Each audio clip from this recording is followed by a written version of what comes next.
Nimasa This Week, the voice of maritime, showing on this channel.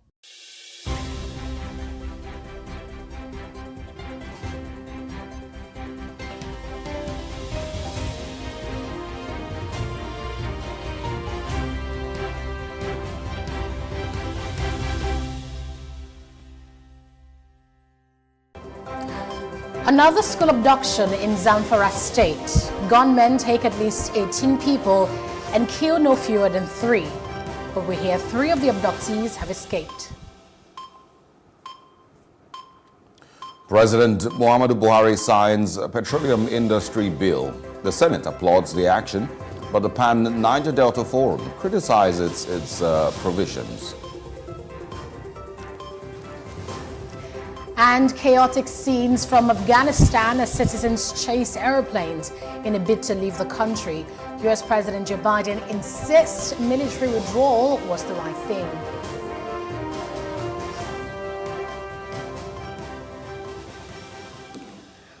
And thank you for joining us on The Breakfast on Plus TV Africa. I am Annetta Felix.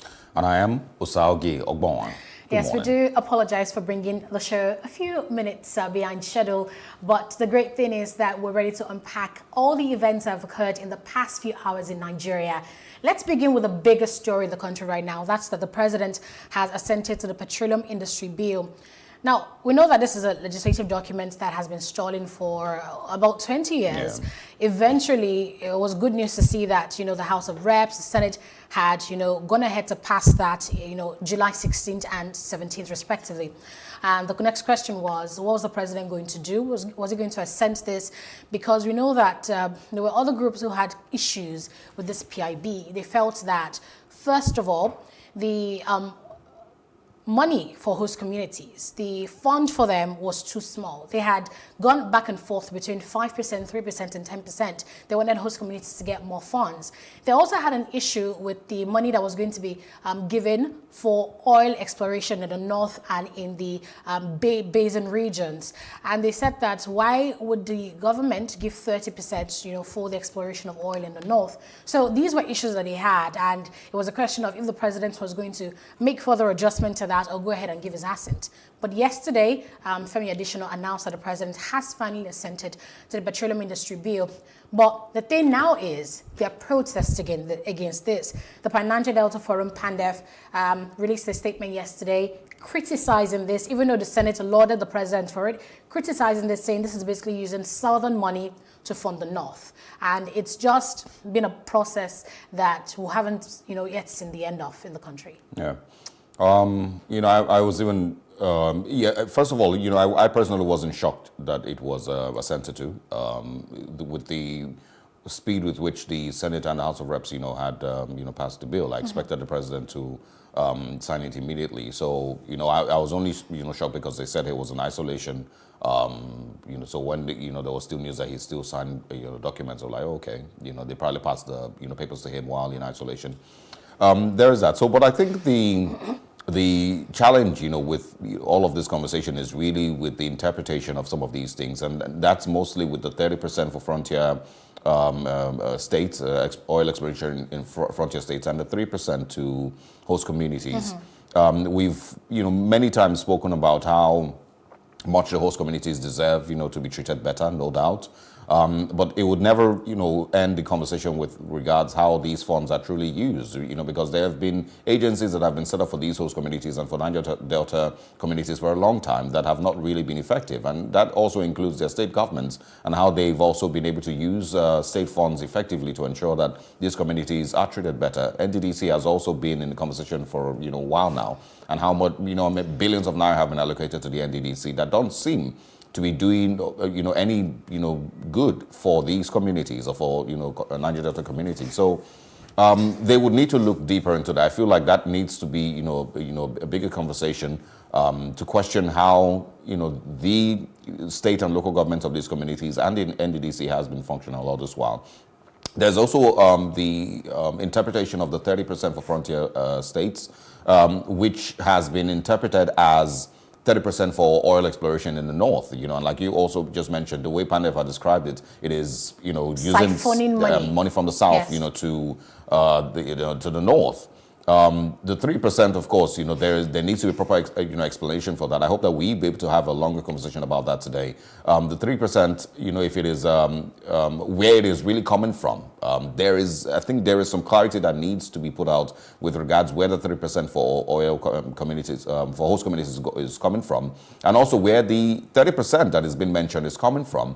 And what exactly are these frontier states? Are they northern states, or are they, you know, the river basins across Nigeria? I watched an interview yesterday where someone from KPMG tried to explain that there's many river basins across Nigeria, that Nigeria also needs to move away from just oil exploration in the Niger Delta alone to be able to explore oil in other parts of the country. There's the Owina River Basin, there's Oshun Basin, there's Niger Basin, I believe. There's many other places that possibly have oil reserves that we should be able to tap from to increase our production capacity in the country. Yes. So if you put that out, you know, that way, it then, you know, starts to make a little more sense. But if the narrative is that, oh, it's just moving money to the north for oil exploration, then, you know, it might seem a little fraudulent.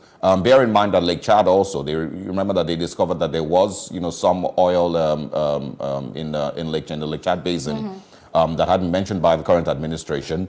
If it is oil that can be explored or can be, you know, brought out or not, we still don't have clarity on that. So that's where the conversation is, you know, and sometimes, you know, you really need to look a little deeper and see whether these complaints are, you know, just politics or selfish interests, or they truly you know, have a basis. Yeah, exactly. So that's what I would quickly just chip in. Okay, so yes, you know, these documents can be lengthy, you know, involving lots of considerations, and one of them addresses where exactly your question. You know, you asked where will these monies be coming from? The 10% that should go, the 10% which has now become 3% that should go to host communities, as well as the 30% that would go for the exploration of oil. Now, in Section 9, Sub 4 of the PIB, it reads that the Frontier Exploration Fund shall be 10% of rents on petroleum prospecting licenses and 10% on petroleum mining licenses.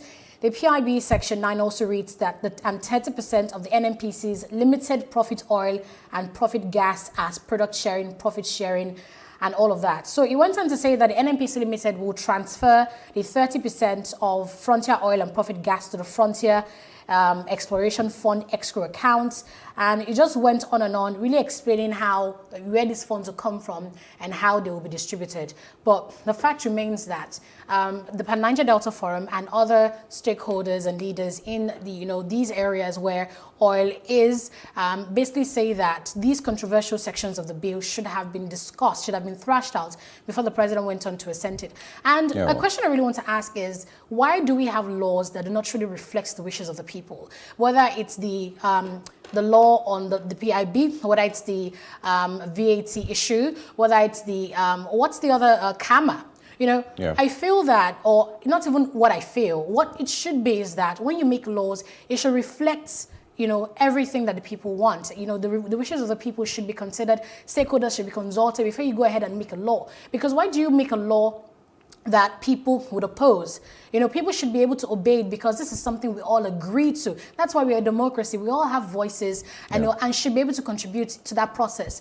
But, you know, you make laws, CAMA, PIB, whatever it is, people believe that some sections are controversial, we do not agree with it, and rather than trash that out, you go ahead and just pass it. And then that's why you have so much opposition to those, laws. With that. Let's move on to our next story now. We know about the stay-at-home order by the IPOB, the Indigenous People of Biafra, the proscribed group that has been described as a terrorist organization by the Nigerian government.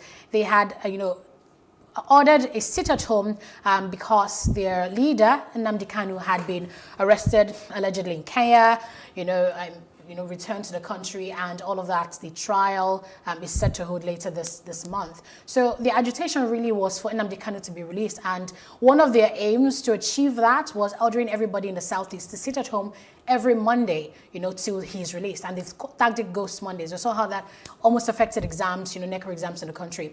But the issue here is we saw a fire incident in Shell in Imo State, where at least 6 people have been confirmed dead.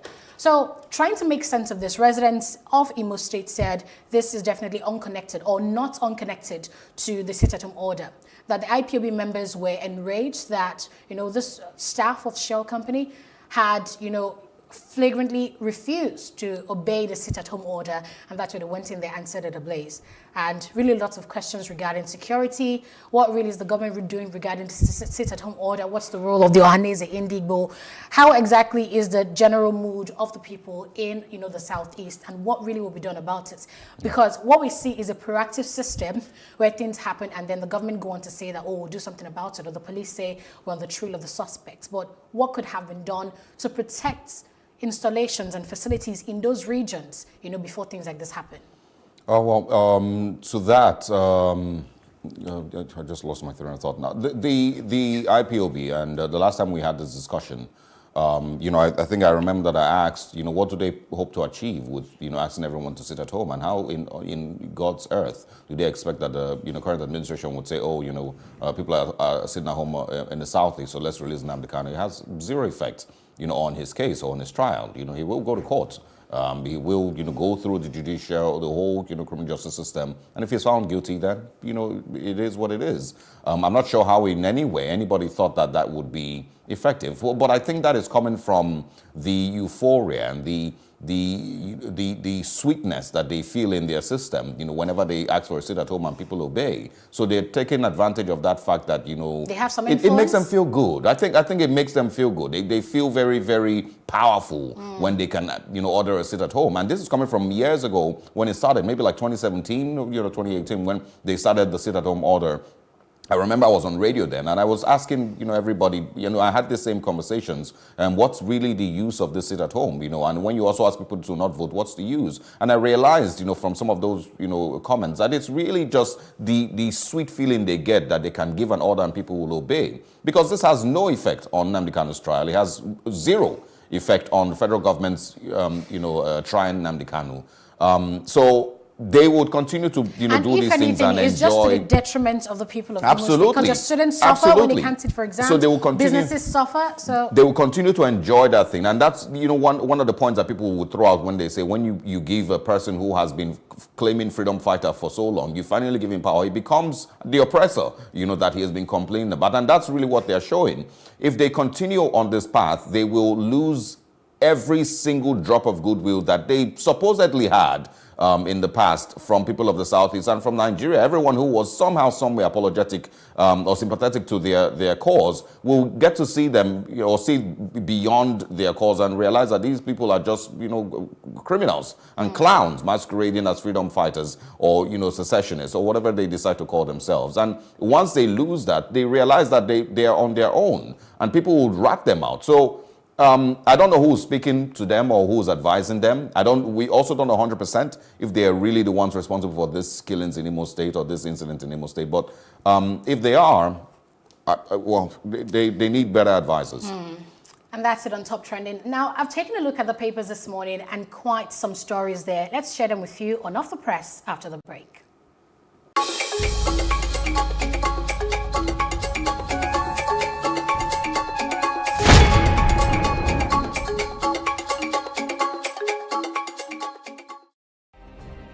Nigeria's Niger Delta region, from where the black gold fuels Africa's largest economy, where the lines between wealth and poverty has never been thinner. Conflicts, poverty, insecurity, and environmental challenges daily confront the region. How can the Niger Delta story be changed for the better? Join Mamude Akuga at 9 p.m. every Friday evening on PlusTvAfrica as he probes deep in search of solutions. Inside the Niger Delta with Mamude Akuga, the authentic voice of Nigeria's oil-rich region.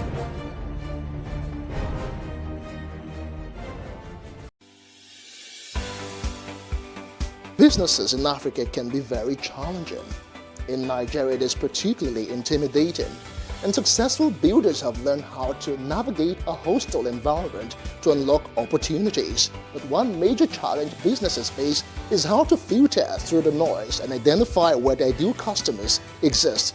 Get insight and practical steps from industry players and captains of industries. Hear success stories to help you make informed decisions as you scale your business in Nigeria. Watch Business Insights at this time on PlusTvAfrica.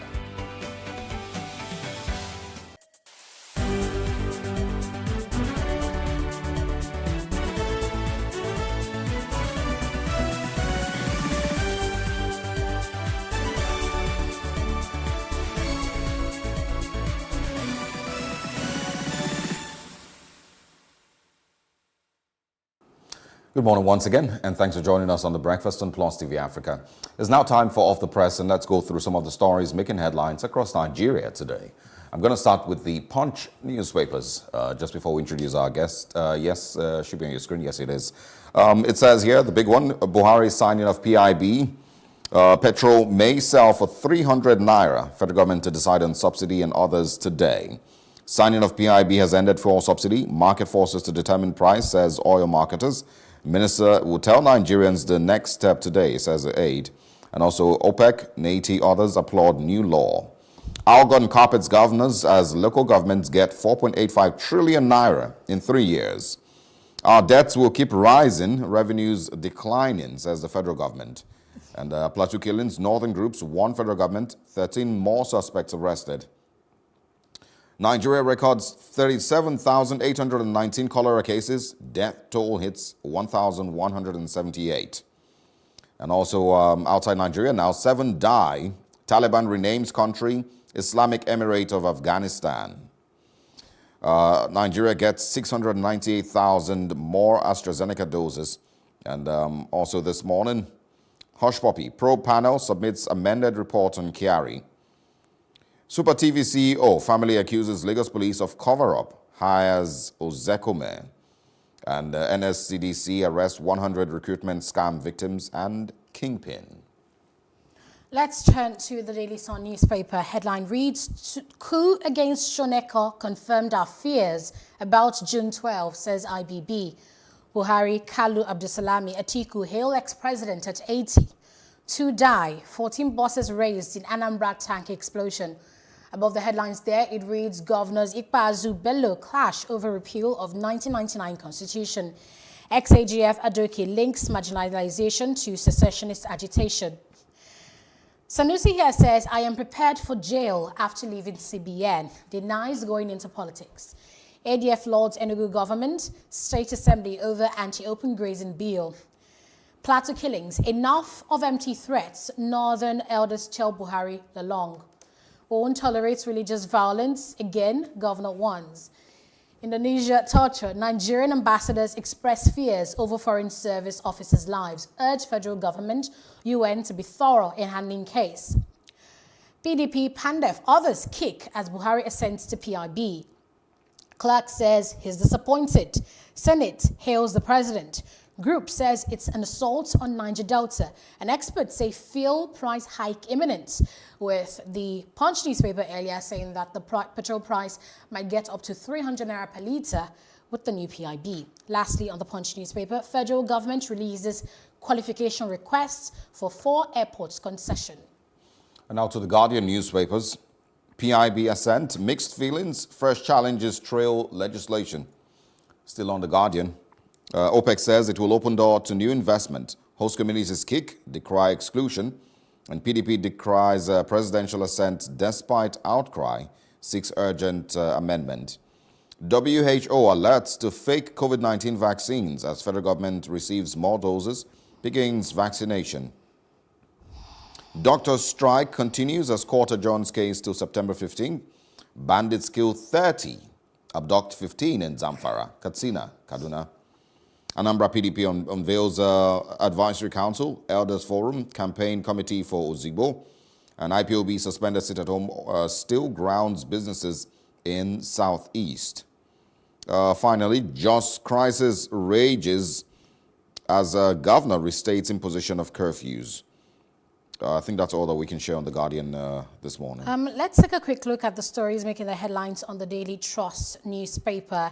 And the headline is still about the PIB. And it says NNPCPF PPPRA to go as Buhari signs PIB into law. Ascent, major victory for Nigeria, according to the National Assembly. Experts are urging to get the right persons to implement the act. Nupeng says we're sure no job losses. PDP Pandef kick as OPEC. Others hail action. High taxes pushing SMEs mortality rate. Oshimbajo. Lalong says we won't allow Plateau return to days of religious crisis. 1,178 lives lost as cholera spreads to 28 states. I beg your pardon, that's 23 states. COVID-19, AIDS, workers at risk as Buhari flouts isolation guidelines. Presidents truly isolating. That's according to the aid. Also, how bandits abduct 15 students, 5 staff from Zamfara College. Ecomium as IBB clocks 80 today. Naba says why third force would be difficult in 2023. I believe those are the stories we're going to take a look at this morning. Good morning to our guest, publisher of CKN News, Mr. Chris Wandu. Good morning, and thanks for having me. Fantastic. I want us to begin with one of the biggest stories in Nigeria right now, right after the Zamfara kidnap, which is that the president has given his assent to the PIB. Reactions to this are mixed. Senate, praising the president, saying this would attract investment into Nigeria's oil sector, while other groups like the Pandef says, this is disastrous. This is siphoning money from the south to give to the north, and that the controversial sections of the bill should have been amended before the president went on to give his assent. And also experts warning that the whole situation with the PIB would mean that fuel price in Nigeria would increase to as much as 300 naira per litre. How do you react? Yes, first and foremost, let me say that there's no perfect law anywhere in the world. You cannot have a perfect law. Even the laws, Constitution of the United States of America, after over 200 years, is still being amended. That of United Kingdom, though unwritten, but tomorrow you still have amendments. So for me, first and foremost, I would say I commend the federal government for the signing, or the president for the signing of that law. That law has been in existence for close to 20 years, if you know. Every successive National Assembly take it to a point and they leave. And what happens that they start all over again because there's no movement of any law that couldn't be passed by a particular National Assembly for it to be taken up from where they stopped, the next National Assembly. So first and foremost, I would say that yes, it's good that that law has been signed into. There will be defects, and there were defects, but maybe with the bad water, I would say no. But the only challenge for me there is that, especially the areas when it concerns the what gets to the host communities, and I thought that would have it at least we could have is the 5%. But the National Assembly, especially in the Senate, in their wisdom, decided to leave it at 3%, while I think the House of Reps said 5%. And I thought that during the harmonization period, both of them could have come together to agree on at least 5%. But you cannot blame that on the president. If the president signed it, fine, because you have the representatives of the people there. And we expected that they would have done the needful, and they couldn't do it. Even most of the legislators from the South, or those from the southern part of Nigeria, who you expect to fight vigorously against this, voted for 3% for whatever reason. So what do you expect the president to do? To just keep quiet and leave the law pending when it will be amended? And the other challenge is what is going to the north.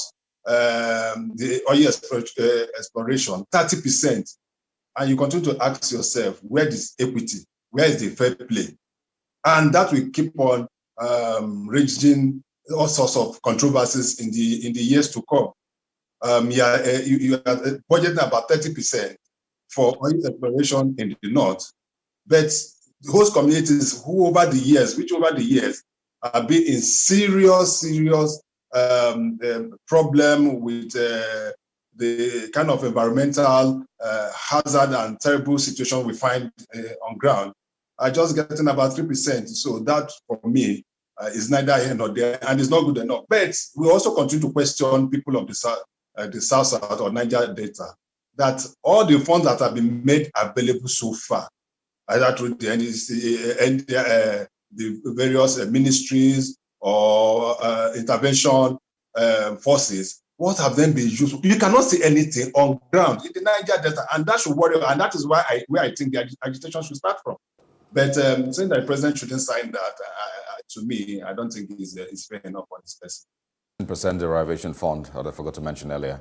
All right, Chris Wandu, let's also talk security now, as always. It seems like we discuss security every morning.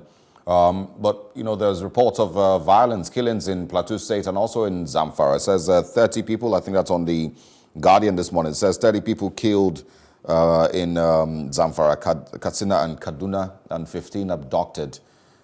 It doesn't seem to be getting better. Talking about insecurity in Nigeria is just like a broken record. You could continue talking on a daily basis about the challenges of insecurity across Nigeria, not just in the north now. My heart goes out to the families of those that were killed in Plateau a few days ago. Muslims, they were coming back from an event in Bauchi and were attacked in Jos, and close to about 30 of them were killed. And it's irrespective of whatever situation you find yourself, the taking of flesh is sacrosanct. No life is worth being killed. And that for me, whether a Muslim, whether a Christian, whether a pagan, as a Nigerian, nobody needs to be killed for whatever reason. And that just happened. And I like the swiftness with which the security agencies have been reacting to that killing. And I hope and I believe and I wish that is how they will react to other killings across Nigeria. Don't forget, within that community also, there have been instances. There was a procession. There was a burial procession. That was what happened. Some people have been killed earlier on, a day or two before then, by unknown gunmen or whatever. Chris Wandu, sorry to step in here. I've also, of course, I'm sure you were going to mention that it seemed like it was a reprisal attack, you know, after what had happened a couple of days earlier. And you also mentioned that you like how the security agencies have been reacting to, you know, the recent one in Plateau State. But, you know, doesn't it bother you or any other person that we don't seem to have a culture of arresting perpetrators of these crimes, and that's the reason there continues to be these killings and reprisal attacks, that we cannot boast currently in Nigeria of 10 or 15 or 20 people that have been arrested for wiping out villages or for killing, you know, people in communities and have been sent to jail. Nigeria can't boast of any of these people in, you know, and say that these people have been sent to prison currently. And if there were arrests made after that attack a couple of days earlier, do you think there would have been reprisal attacks? That was where I was heading to. I was saying that there was a previous attack that led to that reprisal attack. That attack is not justified. But if the security agencies have also done the needful in trying to move into this area and make sure that those responsible for the initial attack were arrested, then the people will look at it from the point that, yes, the security agencies are doing something to be able to. I don't think that would have been that second attack. So what I'm saying in essence is that we should be able, the security agencies should be up and running in their doings. Yeah, because when you're not seen to be taking side in any conflict, that becomes a problem. If you understand what I mean. In Jos, there are so many military formation. In Jos, there is the Operation Safe Haven, which is the military where there is, I think, one of the TVs also in Jos, apart from the police and other security agencies. And how come that we lack the intelligence, when I mean intel, to be able to know that such a thing will happen if those people were going through that route? If we have security agencies with enough intel, probably those that were killed would have been asked to reroute their movement. If you understand what I'm trying to say, reroute their movement instead of moving towards where you had that procession of that burial. So it goes to show you the level of the level of intel within our security agencies. Everybody's just doing this one thing and nothing is happening. Look at yesterday now. How the students were also kidnapped again in the north, and about 4 security personnel in those schools were also killed. Where are we headed? For how many days, or for how many months, and how many weeks will we continue talking at the level of insecurity? And it has now numbers. Nobody cares. When you see 50 people killed in Zamfara, nobody will think the human beings are not turning to numbers. So there's no level of empathy at all about the loss of lives. And that to me is terrible. It's very, very, very terrible and condemnable. Okay, let's take a look at these other stories here that we've seen on the papers. When we take a look at the Daily Sun, we see that the anti-open grazing bill seems to be gaining traction here. The ADF has lauded the Enugu State government and the Assembly over the anti-open grazing bill. And remember that when these governors met, they had set a deadline for September to make sure that they all go ahead with the anti-open grazing bill, to make sure that they eliminate the menace of farmers and herdsmen clashes in Nigeria. Seeing the way states seem to be adopting this one after the other, do you see a situation where all the states in the Southeast would ban open grazing and that wouldn't really cause a clash between the Southerners and the Northerners? Every state has the right to determine its security architecture and what it thinks is best for it. So if the Southeast feels that the anti-open grazing bill is the way to go to preserve the life and properties of their people, all well and good. You cannot tell me the kind of security I can put in my house. If I decide I might go for Malam to guide me, if I have enough money, I can go to the police and seek police protection and the rest of them, in as much as I get myself secured. So if the states on the south east feel that that is the way to go, all well and good. Don't forget that one of the raging war in North Central, especially in Benue State, it was because of the anti-grazing bill that was passed by the autumn government, and it was vehemently opposed by certain individuals who didn't want to see that law to come into. But that reduced, you mean that bill was that bill passed into law. It reduced drastically the attacks that was going on a daily basis in Benue State. I'm sure you're aware of that. It reduced it completely. Yes, there have been attacks here and there, but it wasn't as it was before. So that is the way to go. If the Southern, the same thing happened in Ondo State. Governor Akeredolu came out swiftly and said, I don't want anybody in our bushes. I don't want any open grazing in my state. And he walked swiftly towards that. And that also stopped at a point Ondo was almost turned into another battleground for killings by suspected herdsmen and the rest of them. So if that is the way to go, all well and good. Every state government should do everything humanly possible to be able to secure the lives. It was very, very bad in Ebonyi State. On a daily basis, people were killed in their tens and in their hundreds. And nobody said anything. The federal government seems to be incapacitated in doing the right thing by sending enough security. How many policemen do you have across Nigeria? You can send across Nigeria. So the states are not taking the initiative, which is what we have been talking about, that they shouldn't be waiting for the federal government to police the army. Okay. The state governors also should rise up to the occasion. They are the chief security officers of their states, and they should do the needful. All right, Mr. Wando, let's quickly also get your thoughts on the crisis in Afghanistan. It says it has been renamed Islamic Emirate of Afghanistan by the Taliban. Quickly also share your thoughts on that.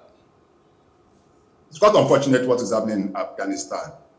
President Biden came out last night to give a statement where he endorsed his initial withdrawal of troops. Where he endorsed his initial directive to make sure every American soldier leaves Afghanistan. Withdrawal, yes, but the way they did it probably was what they didn't envisage what will happen. And that is where the Americans are now having all this kind of bashes and condemnation from across the globe. You are withdrawing about 1,500 to 2,000 troops, the last they are left there. Now the crisis has started. You are trying to send another 3,000, close to 3,000, 6,000. That is the problem. So the America got this practically wrong.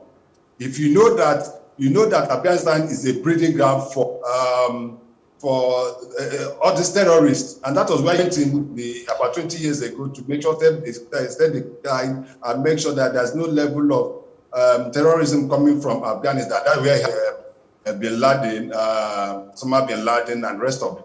But the way the Americans withdrew from Afghanistan left everything. President Biden said that, we have 300,000 well-trained army of Afghan soldiers who can take up anybody, or the Taliban have only 8,000. At the end of it all, that he believes that the Afghan soldiers will be able to repel any attack. But look at what happened. Immediately withdrew. The whole provinces fell like a puff card. Taliban were taking provinces that on the president, Ghani, has quickly run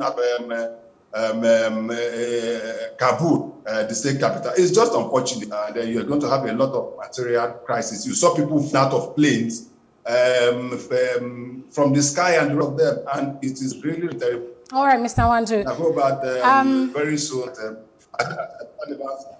Okay, hopefully we get more perspective on this. International community are meeting today in Qatar. Let's see what they'll come out with.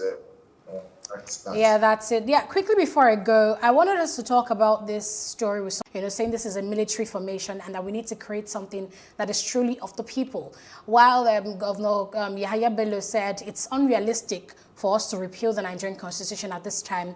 And I want us to tie it to a NINAS convention or march that's supposed to happen in September at the United Nations General Assembly in New York, asking for a repeal of the Nigerian constitution and for referendum for, states in Nigeria to be able to determine if they want to be part of, the Nigerian entity or break away. So looking at what the perspective of the Kogi State governor is, do you think it's unrealistic for us to repeal our constitution, have a new one, injecting a referendum, and all these things, and if it could solve the agitations in the country? I totally agree with Governor Ikpeazu on that. Governor Yahaya Bello is just playing to the gallery. Even in his inner mind that he's not saying the truth. The constitution as we have it now is not working, and that is why we have a whole lot of agitation left, right, and center. So the earlier we'll be able to do something about it, better. But what we cannot be looking at is the frame. But how long does it take to repeal the constitution? Don't forget that even the National Assembly have already set up a committee in motion to be able to look at amending some sections of the constitution. The constitution as we have it is not by Nigerian people. They say, although the beginning is that constitution, you see, we, the people of Nigeria, we, Nigeria, who are the people of Nigeria? That is a constitution that was enforced by the military, by just a few people that came to that. So I believe that if we must stem what is happening now, even the security and the rest of them boils down to our constitution. Because when you see some lack of lopsidedness on the part of the constitution, people don't have the sense of belonging. If you understand what I'm trying to say. So everything, just look through. Is it security? Is it a policing? Is it derivation funds? Is it share formula? Name it. Everything is so lopsided as it's presently. So until we be able to do something about our constitution, the better for us. But the problem we can ask us that, what is the time frame that we can put to that? That may just be the problem. Yeah. But the constitution, 1999 constitution, as it is presently, cannot take us anywhere. All right. Chris Wanju, thank you very much for joining us this Tuesday morning. Thanks for speaking and sharing your thoughts with us. We wish you a great day ahead. Thank you very much for having me. Do have a nice day. You too. All right. Stay with us. We'll take a short break. When we come back, we're going straight in history, or back in history. I'm going back to the year 1998 to tell you about one of, the most popular U.S. presidents and some of the things that he did on this day. And I'm going to talk about a story that still shocks me. It's about 500 bombings in Bangladesh on this day in history. Stay with us.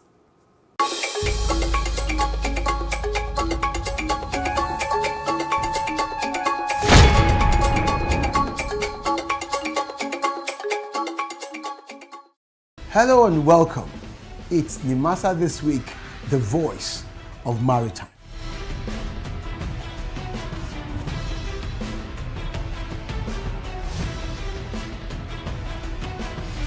Nimasa This Week is brought to you by the Nigerian Maritime Administration and Safety Agency. Statutorily mandated to ensure that there is regulation and promotion of matters affecting our waters.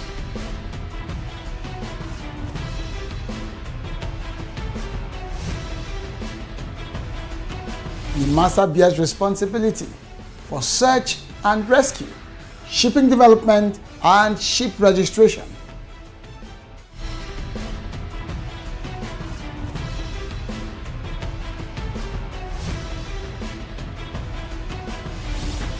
Nimasa This Week, the voice of maritime, showing on this channel.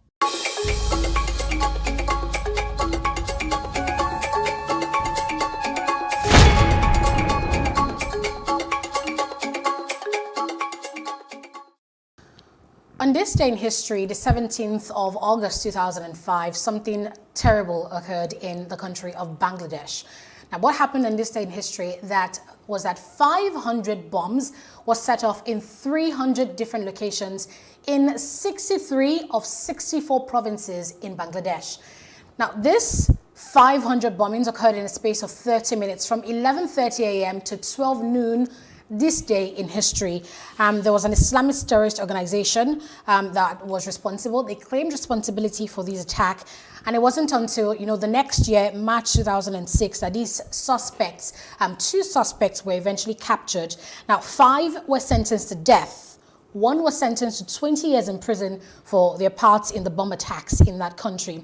By the year 2013, prosecutors had chased down these cases, and about 200 of them out of 273 found in connection with the 2005 Bangladesh bombings were disposed of. Terrible situation, terrible day in Bangladesh. I'm mind blown, really. To hear about the figures: 500 bombs in 300 locations, 63 out of 64. That is insane. But I think it maybe also is a good time to talk about 62 of 63. 62 of 63. Okay, I think it's also a good time to wonder why there is always these things connected with Islamist, fundamentalists. It never is with any other religion. And I'm trying to, say this as carefully as possible. It never is with any other religion. It's never with any other, cause. It's always the same Islamist fundamentalists. When you hear about religious extremists, it's always with Islamists. And I think it was yesterday or 2 days ago that I posted something saying that I think I have also mentioned it here, that simply saying, and this is to our Muslim brothers and sisters and everyone who reads the Quran judiciously and of course is a Muslim, simply saying that these people aren't practicing the true Islam and the real Islam is not ever going to be enough anymore.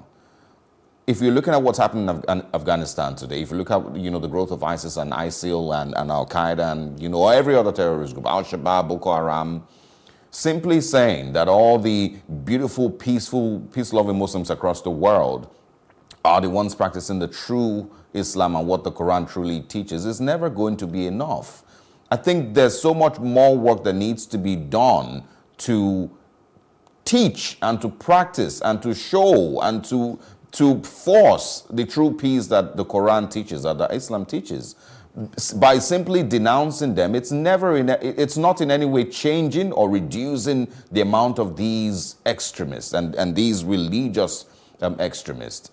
So much more work needs to be done. I've said it to a couple of friends of mine who, always try to tell you, you don't know the Quran well enough, you've not read well enough, go read the Quran, you know that Islam doesn't teach violence and all of that. Okay. But it's still the same religion that is being used by these extremists. So maybe there's more to it that we really don't know. I don't know. Yeah, I see where you're coming from to some extent. If Muslim friends of ours tell us that these terrorists are not practicing the true Islam, so whose responsibility is it to teach these people the true Islam, since they obviously are getting it wrong? That's why you can never overemphasize the role that religion has to play, as well as religious leaders, because definitely these people are coming from some form of doctrine or teaching. So I believe that Christian Muslim leaders have a role to play in making sure that they really teach what the true Islam is and find out what exactly is the origin of these fake Islamic teachings that practice or that emphasizes violence and subjugation of people, women and children. So yes, religious leaders do have a role to play. It's a very small amount of the persons. Anyway, I think let's not waste too much time on this discussion. We would now move to 1998, where on this day, former President Bill Clinton testified before a U.S. grand jury. He had been accused. This was a 4-year-long investigation, and he had been accused of, a couple of things. But I think the one that stuck was his, relationship with Monica Lewinsky, who was working in the White House then. On this day, he, first of all, denied any sexual relationship or any sexual, business with Miss Lewinsky. Unfortunately, and I've also seen theories that show that the amount of money that was spent in investigating Bill Clinton's relationship with Monica Lewinsky was even more than the amount of money that was spent in the 9/11 investigation.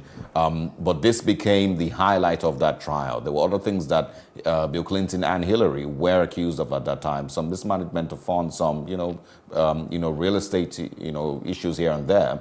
But it was the Monica Lewinsky story that stuck. He denied it outrightly and eventually was impeached, after a couple of weeks was acquitted. The issue with him being impeached was, of course, he was accused of lying under oath when he said that he didn't have any business with Monica Lewinsky, and then eventually owned up to it, not long after, to say that yes, he did have sexual relationships with or sexual relations with Monica Lewinsky. His case or his argument then was that the question wasn't put to him outright. It seemed like it was an audacious question, and so he didn't necessarily lie, to the jury. But things eventually turned out that way, and he was impeached. Before, of course, being acquitted and led to finish his tenure. This story just takes us back to reflecting on, law, right? And how people can basically get away with anything if they have a good lawyer, if they have a good defense, They keep saying lawyers are not liars. Yes, there's a fact to that. But the thing about law is it's really what you can prove. It's about evidence. Even if you did something, if it can't be proved, that's the challenge of law and prosecution. You have to be able to prove beyond reasonable doubt that someone actually committed a certain crime. And regarding that first trial, he said that the answers he gave were legally accurate. Yeah. I don't know how you define that. Legally accurate, that he had not, outrightly lied or asked anybody to lie, but eventually admitted that he had had inappropriate, relations with Lewinsky, and apologized to his wife for misleading her, and apologized to the American people. But I think he was the first ever U.S. president to be to face this sort of. Yeah. To be impeached, I think I don't want to give any false information, but I think he probably is the first, or there was one before him, and then Donald Trump eventually. But of course, actually, he was acquitted. Actually, the first sitting president to testify before the office of the grand jury. All right, that's what happened on this day in 2005 in Bangladesh. 500 bombs going off in 300 locations, and in the United States, where former President Bill Clinton testified before a jury on this day with regards his alleged relationships with Monica Lewinsky and then other crimes that he was also accused of. We'll take a short break. When we come back, we're moving into our first major discussion for today. We're going to be looking at the abductions in Zamfara and in other parts of the country, and what more needs to be done to protect Nigerian citizens and Nigerian school students moving forward. We'll be joined by Yahuza Getso, who is a security analyst. Stay with us.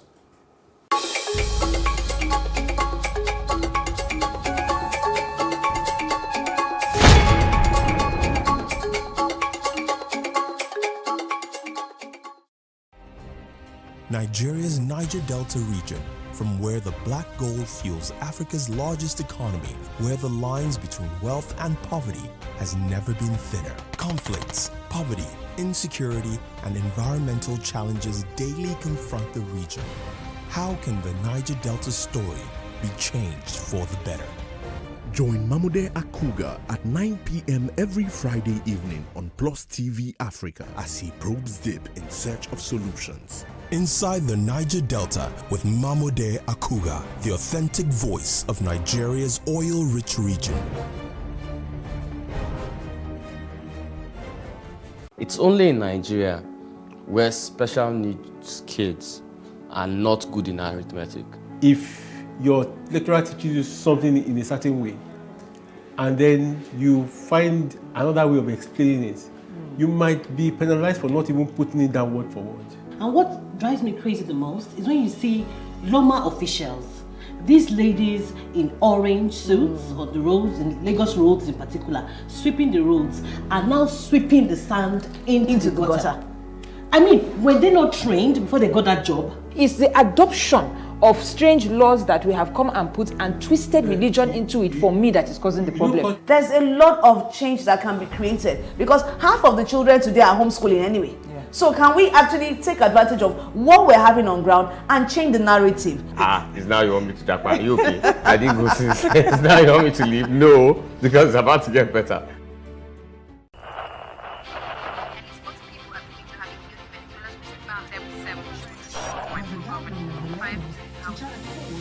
Politics has helped shape the decision of the polity, from conspiracy theories to good old-fashioned comic politics. These are the result of tomorrow's election. You have it already, have you? I am not hungry. If I need appointment, all I need to do is to start praising government. Plus, politics will fill the polls of the country, from friends to frenemies, even strange bedfellows, to clones and stooges. We go beyond the rhetorics and the drama to analyze the story behind the story. Let everybody come and say. The moment we stop having charlatans occupy political offices, we will curtail hate speech. Plus Politics, not just another political show. It's about putting you, the citizens, in the know.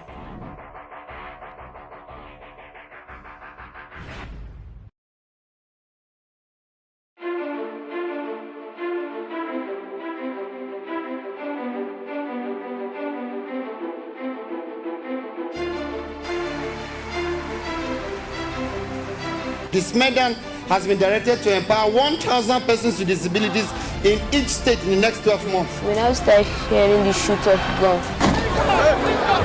Whatever I've done. Every public policy has winners and losers, and some will not be very happy with you, while others, usually the silent majority, will be quite happy.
Contrary to popular belief, corona is not a hoax. The virus is real.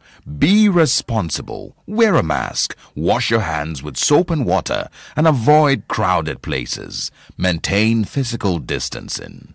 Be responsible. Together, we can overcome the pandemic.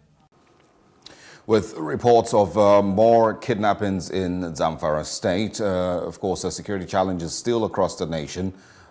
We, of course, have been joined this morning by Yahuza Getso, security analyst, to give us more clarity on what the situation is over there and what must be done. Good morning, Mr. Getso. Good morning. Thank you for having me. Thanks for joining us. All right, so help us, give us, if any, updates on what may have happened in Zamfara. There are reports of more kidnappings. A few people were reportedly also able to escape these kidnappers. But what can you share with us? Well, from the information we have available, which has also been confirmed by the Zamfara State Police Command and other security operatives around, as well as the national level, is the fact that the bandits have entered one of the colleges at Bakura local government, precisely. That is the community where Senator Ahmed Rima Bakura came from. They entered into the community. There is a school that is a tertiary institution, a college of either agriculture or whatever precisely. So they abducted some people and at the same time killed some in the process. So part of the abductees, there are students and there are also 4 teachers. So there is yet any information to ascertain the actual number of people that have been abducted, that is among the students. But for the teachers, it has been confirmed that 4 teachers were abducted, and then some other number, unascertained number, have been killed. So the issues of this didn't come to me as a surprise, because government have been saying that we are aware of the location of the criminals. We know who are the criminals, who are the culprits. We know their hideouts. Knows where these guys are, because in the northern setting, not only in the northern setting, in the Nigerian setting, you don't have any zone between one ward head, one community head and the other, or between the other. So synchronized together geographic zones. So which means that it is very clear from down level to from bottom to top, know where these bandits are. And like I have been saying, All right, we seem to be having challenges with network, the connection from Mr. Getso's end. Hopefully we can reconnect with him and have a smooth discussion. Mr. Getso, can you hear us? 99.9% of the bandits are citizens of all the communities where they are conducting their activities. So all the traditional leaders, all the other social structures, inclusive of the religious leaders and all the philanthropists, knew about the locations of all these guys. Yes, of course, either there is a politics in what is happening or there is no politics. The reality is, why can't the government deal with the situation decisively since the criminals are known? So it's even more shocking, getting to accept that the criminals are known. Like you've mentioned, they are members of the community. People know them. They probably also know the location, that these abductees are taken to. So can you paint, a clearer picture of what you mean by if politics might be involved? What does that mean? Is that showing a reluctance of the government to act because, they know each other, politically? Yes, of course. They know who are, inclusive of finances, because we have had Lai Mohammed so many times and Garba Shehu, among other government officials, as mentioning and testifying to Nigerians that they even know the finances. So like I have made a lot of criticism in this respect, or a lot of clarion call to the government and to the authorities concerned, that since you made mention that you know their finances, and you know the culprits, and you know their locations. So what are you waiting? Why can't you deal with them decisively?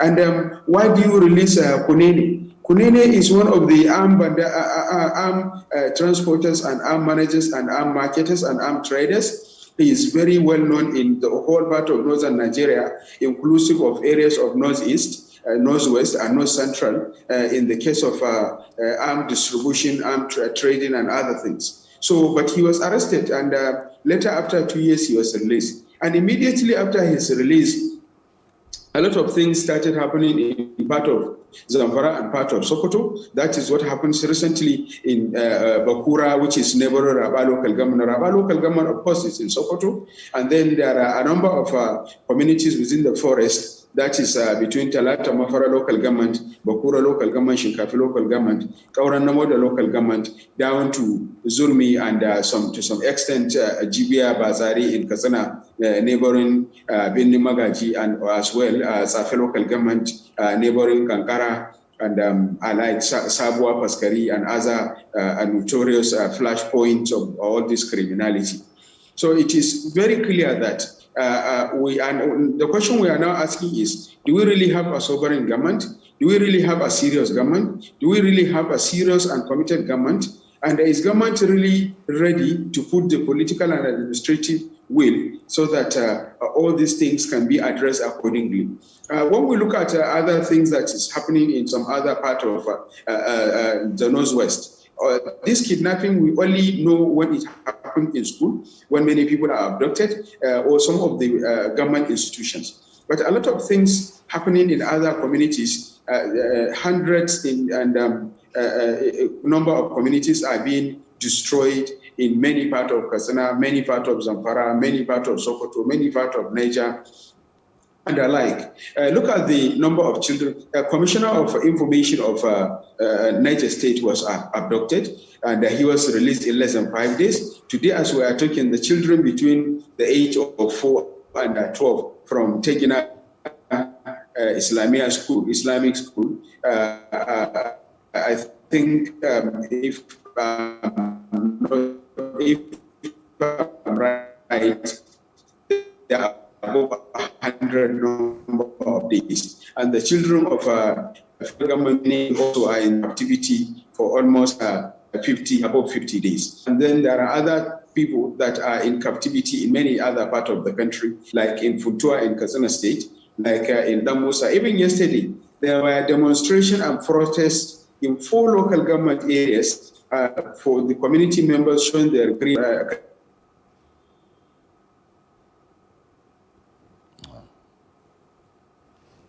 No, it's unfortunate that we have lost Mr. Getto there. Hopefully we're able to reconnect with him, and we apologize for this, occasional glitches.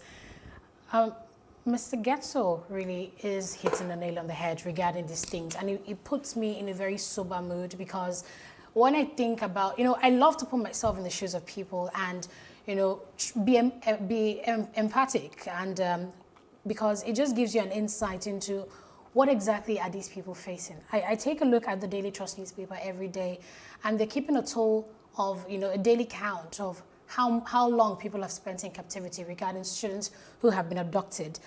For the report today, August 17th, Daily Trust reports that children who were kidnapped in Salihu Tanko Islamic School in Tegina, which you just mentioned, have spent 79 days in captivity.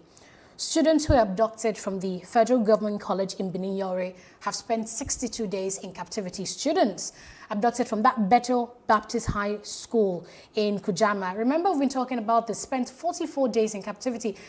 It's really sad. I mean, on Sunday, we had the report. On Saturday, we had the reports that a Chibok girl has returned. She's grown up. She's all grown up. She has a kid. She has 2 kids. And, during the week, another Chibok girl returned with a husband. It's just sad that it seems that the government is failing people. And he has lots of questions. Do we really have a sovereign government? And I want him to come back. Let's, rub minds on rhetorical questions he asked, like, if the government keeps saying that they know who the terrorists are, they know their location, they know their financiers. So what are you doing with that information? Do you get intel to just have intel? Or do you get intel to proactively act and do something? The government needs to do something. I mean, are we really watching what's happening in Afghanistan?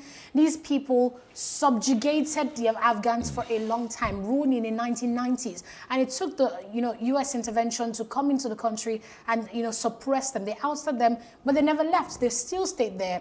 They continued to do the, bombings and attacks on the ground. And immediately the U.S. troops pulled out. they surface and have renamed the country. So the point is, when we look at the Afghan story, you can almost see parallels with what's happening in Nigeria. And if the government claims to know the facts about these terrorists, the question is, why are they stalling? Well, so, there's certain things that I would rather not, certain thoughts I would rather not share, on live television. So I'm going to go the regular, safe route and just say that, so one thing that I feel, that the glaring part of this is that we have a lot of people who are in power that don't understand the reason that they took over that position or took that position.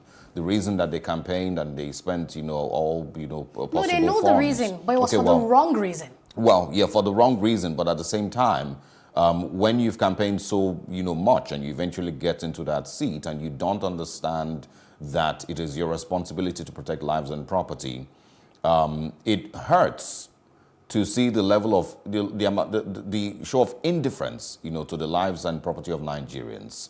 That Nigerian lives can be in captivity for 70 days. And the president, regardless of whoever says, oh, maybe we should, focus on other, levels of governance, but, it's still the president.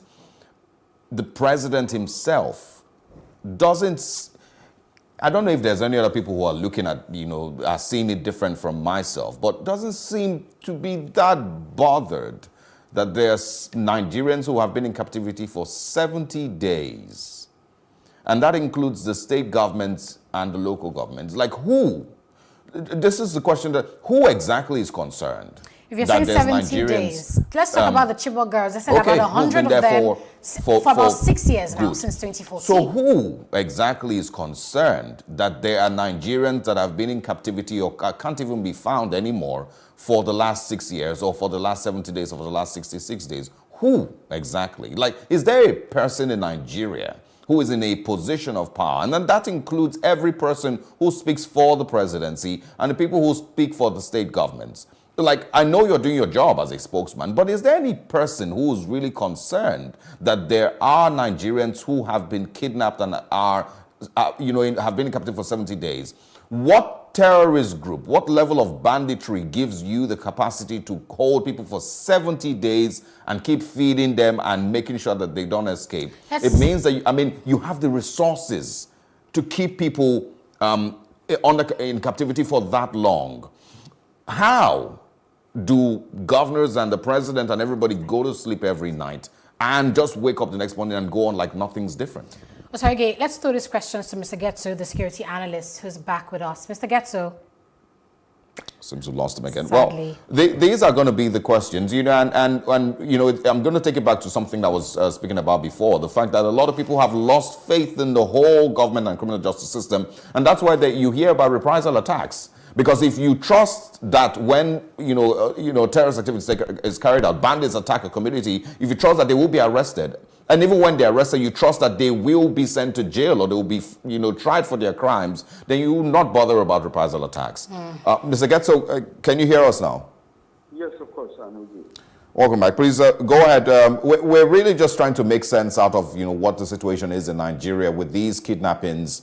The capacity of these kidnappers to hold people for this long, and the fact that we have a government in power that doesn't seem to be on its feet or doesn't seem to be on the edge to ensure that these Nigerians are rescued. Well, what is missing is lack of patriotism and lack of passion from the people on the seat of power, and lack of patriotism and lack of passion from the people who are recruited in the services of security. Like I mentioned, Nigeria made a mistake in the last 22 to 30 years in terms of recruiting personnel in the security operatives. These mistakes, among which are, one, since 22 years to 30 years to date, what has been happening with recruitment is government is not recruiting the people who are interested in the job, but rather recruiting the people who have what is called long legs.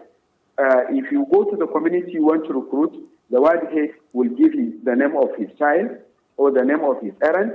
A counselor will bring the name of the dogs. local government chairman will give the name of his children or his family alike. And then in any recruitment, you realize that the general, the commanding officer of the Nigerian Defense Academy or the DSS or the police college, the AIG, you have to go through the AIG, the DIG, or someone at the hierarchy before you get the job. So in the process, 22 to 30 years, Nigeria has been recruiting people that doesn't have interest. They are only having the job because they want to have the security of the job. Not so, because Mr. they have passion or they have interest. See, Mr. Getso, I believe that you really hit the nail on the head there with your explanation. And this is something you say all the time, that the people who are in law enforcement lack the passion, and patriotism for the job. But don't you think it's appalling to see that people get into law enforcement simply to earn a living and not out of a need and a burden to serve? Yeah. When you look at what is happening presently, you realize that it is civilians that are chasing the military and the police, the DSS, because those in the field, the bandits, the Boko Haram, the ISWAP, the Ansaru, are all types of criminals that you are taking. They are not professionally trained. And remember, our military personnel and other security operatives, DSS police, mobile police, they are professionally trained. And Nigeria imputed trillions of money to train brigadiers, to train AIGs, DIGs, directors of the SSS, and so on and so forth. But these guys in the field, when they came, they still chased them and killed them. Wow. So this gives you a clear message and a clear testimony that the guy is coming from the forest. They have little training, but they were able to pursue and frustrate all the efforts of our trained professionals. So that is giving you an answer, and that is part of the justification of what I'm mentioning. The third issue is these guys are coming out they are ready to face the day. That is the criminal, the culprit. Okay. The bandit, all right, Mr. Getso. So much. Look at the Nigerian military, they drop their gun and run. We have many instances of this. You have less than 1 minute. All right. Well, we'll apologize for that, but really, so much insights there from Mr. Getso regarding the fact that, is there any problem in Nigeria that you can talk about without having traces to unemployment? Because really that's it. People do not have jobs. So they find wherever they can be plugged in to earn a living at the end of the day, no matter what it is, as long as you can get a salary.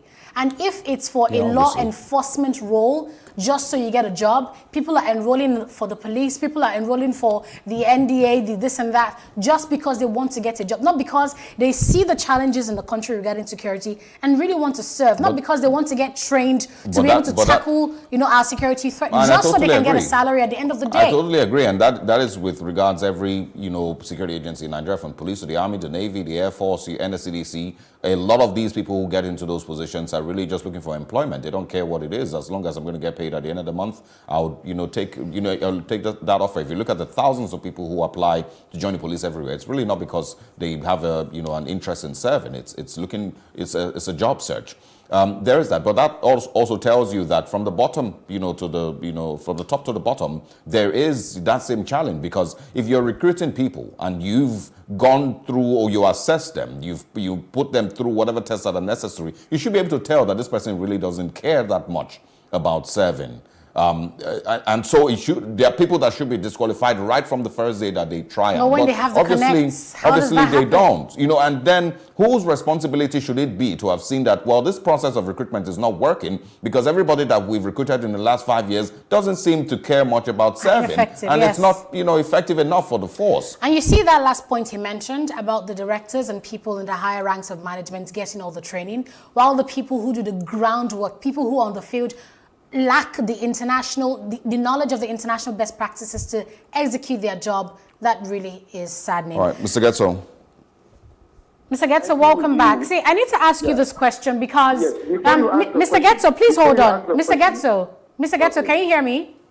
Yeah, I can hear you. So one question Nigerians have at the back of their minds is this. Since the Boko Haram insurgency, their first major attack in 2009, and how, bandits keep attacking schools, abducting children, people still ask, why are schools still open?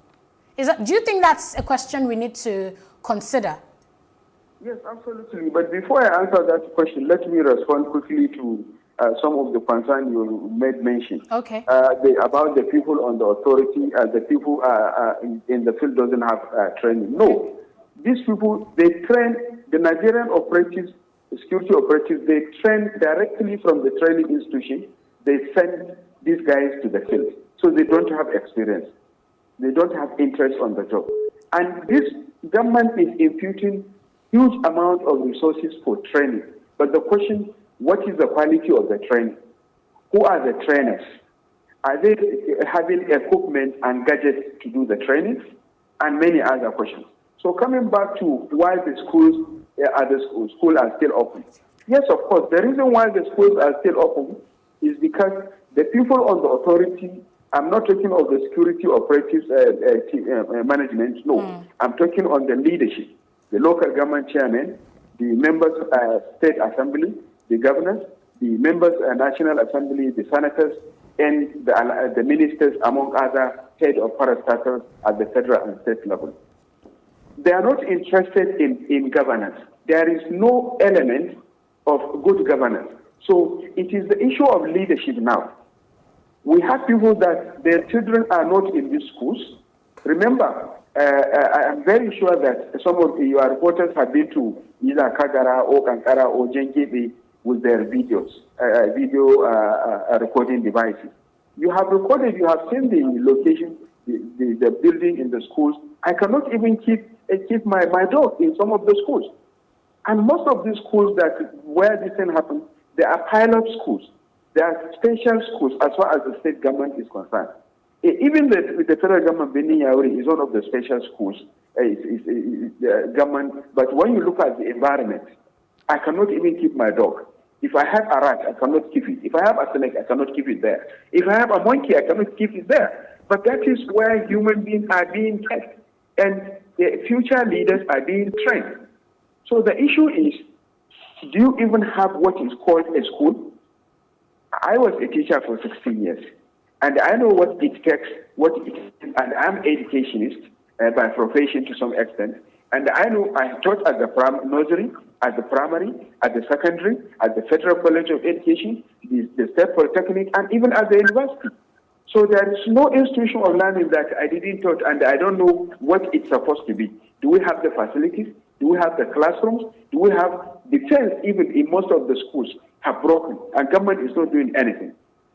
And I also put a blame on the Parent Teachers Association, because they're supposed to serve as a pressure group that push the government to provide all these facilities. But some of the leadership of the Parent Teachers Association are also conniving with the management of the schools and the management of education at the Federal Ministry of Education, the State Ministry of Education, because most of them are the contractors themselves. So you don't, and at the same time, I am the contractor to fix a certain facility in school, but remember, my children is not in that school. Remember, Nasser Ahmed El-Rufai, the governor of Kaduna State, recently in the recent time, he removed his children from the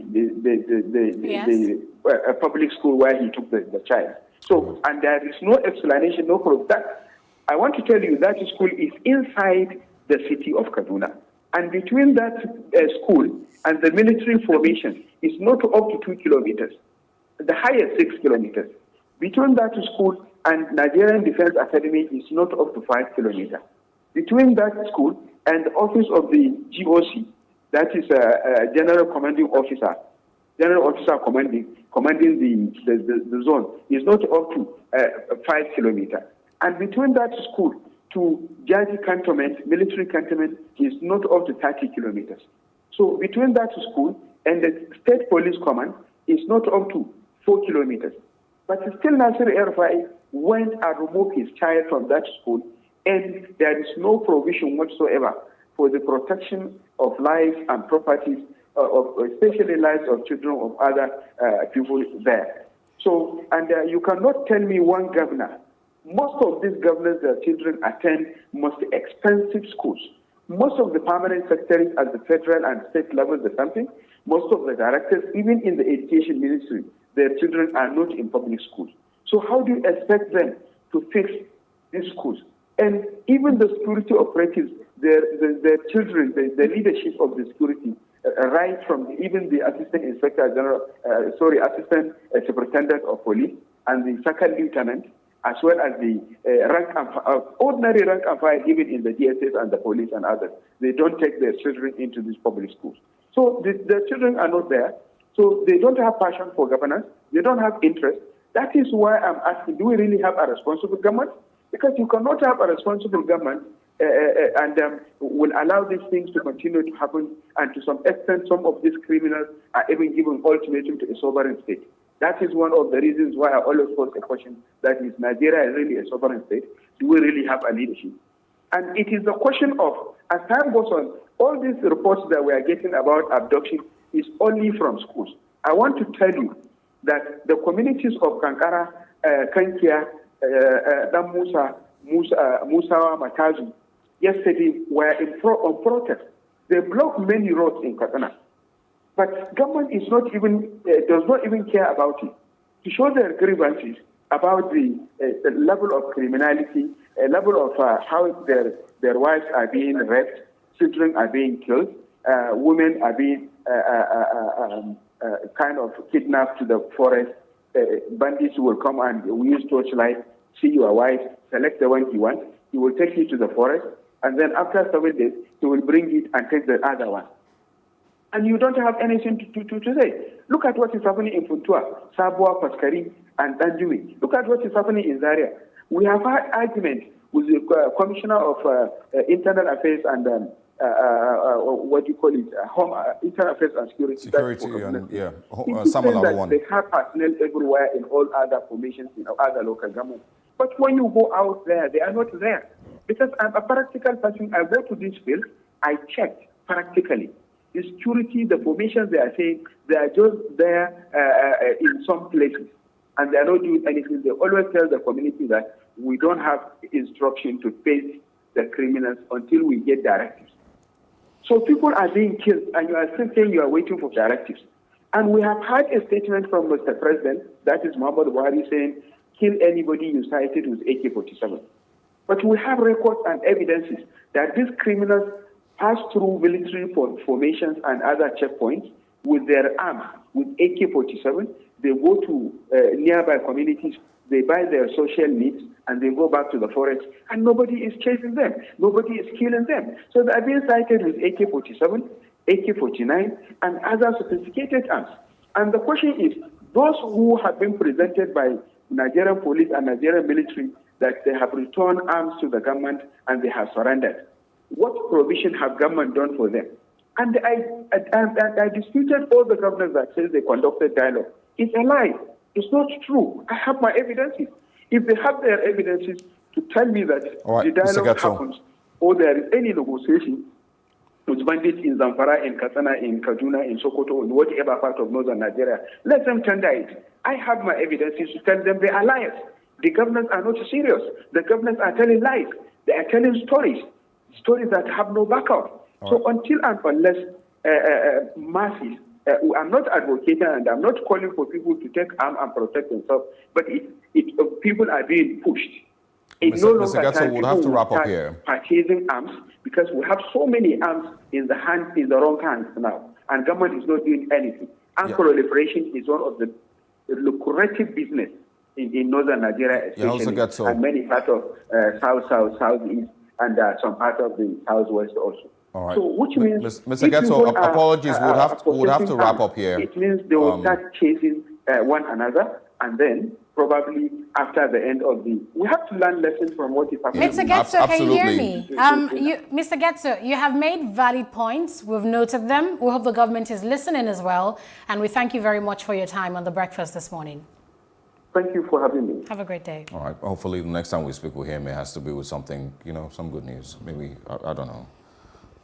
It's really draining having to repeat these same things over and over and over again. And like I was saying some time ago, that there's not a lack of ideas on how to handle these things.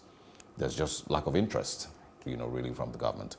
We'll take a short break. When we come back, we're moving to Afghanistan, or taking a conversation rather to Afghanistan, and we're going to be joined by Paul Ejime, international affairs expert, to share his thoughts on what the situation is over there. Stay with us.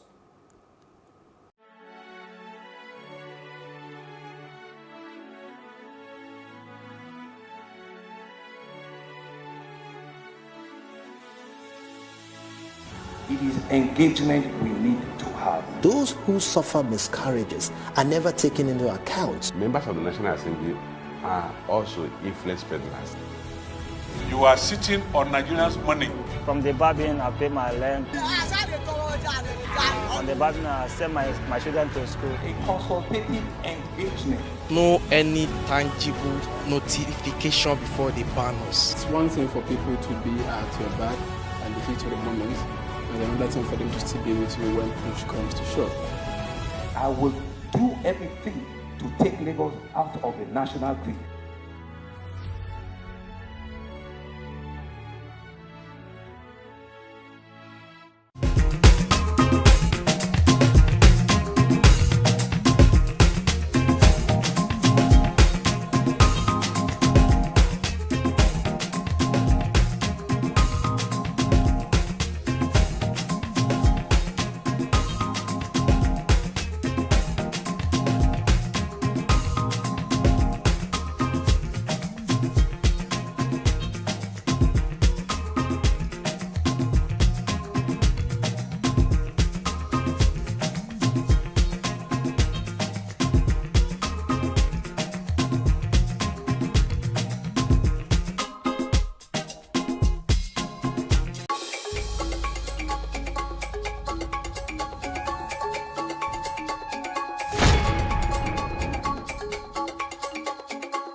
In a highly unanticipated move, the Taliban, overran the country, Afghanistan, invaded the capital, Kabul. The president, Ashraf Ghani, had to flee, and they've now renamed the country from Afghanistan to the Islamic Emirates of Afghanistan. We've invited Mr. Paul Ejime, an international affairs analyst, to analyze what really is happening in that part of the world. Good morning, Mr. Ejime. Thank you, Anita. Thank you for having me. So we've had debates about the United States' involvement in Afghanistan politics and security for a long time now. And there's been talks about them pulling out, withdrawing all their troops, from the Trump era to now that Joe Biden is president. People are blaming Biden for the crisis in Afghanistan because he eventually saw the pullout of the troops in the US. Do you think Joe Biden is to blame? So I don't think so. I think what informs your international affairs or international relations or policy abroad, grows from internal dynamics. What is there is that it's no longer, it's not popular having American troops, particularly those whose children die and whatever. So there has been this fixation to get the troops back. That is one. Two, there are elections coming and so on and so forth. And then to complicate that matter, President Trump will seem to have handed President Biden a poison chalice. There is really nothing he can do here. If he decides, already the announcement has been done and then the plan has been, put in place for the withdrawal of troops. So if he now goes against that, he will live with the consequences. Now he has followed it. There are also consequences. And one of the consequences, perhaps you said it wasn't anticipated, is that there has been what you call failure of intelligence. If America, by going to Afghanistan, like they have gone to Iraq and other places, was a miscalculation or failure of strategy. This one is a combination of both. Afghanistan has become a combination of both failure of strategy and failure of intelligence. Strategy because when they went there, it appears that they didn't, there was no plan about aftermath. What do you do after the Taliban were dislodged 20 years ago? Mm-hmm. Okay, so I want us to take a look at the person who is now the president of Afghanistan. His name is Mullah Berda. Now, President Trump had released Berda, I beg your pardon, from prison in 2018. It was one of the negotiations that he had with the Afghanistan government, you know, when they were trying to broker a peace deal. And when we look, you know, at what's happening here in Nigeria, how prisoners seem to be released, I mean, terrorists seem to be released and forgiven and saying they have repented. Do you think that it's something that could happen here in Nigeria when we look at the Berada situation? It's always a risky affair negotiating with extremists, because you never can trust, you know, them. That is the problem they have. Problem of trust. How can you, because they are not, some of them do not reason rationally. They are driven by ideology, whether it is religious or whatever. And so to extremism, the point that these are supposed to be people preaching Islam, but this is the extremist version of Islam. The ones that will not concede any rights to women, and then against education, and so on. But the liberal Muslims will tell you, are not going with this group of people. So that tells you that is the extremist view that is the issue. So now negotiation, like I said, is a risky business. How can you trust people that will not respect human rights, because that is what it is? Will you trust the people that will go against the norms of democracy, the principles of democracy? Will you trust people that will bring, you know, rules that will marginalize a set of, sections of the society? That is the issue. Now, to be able, you talk about de-radicalization. There is radicalization and de-radicalization. Now they are talking as if the Taliban are now saying they are born again. They have changed.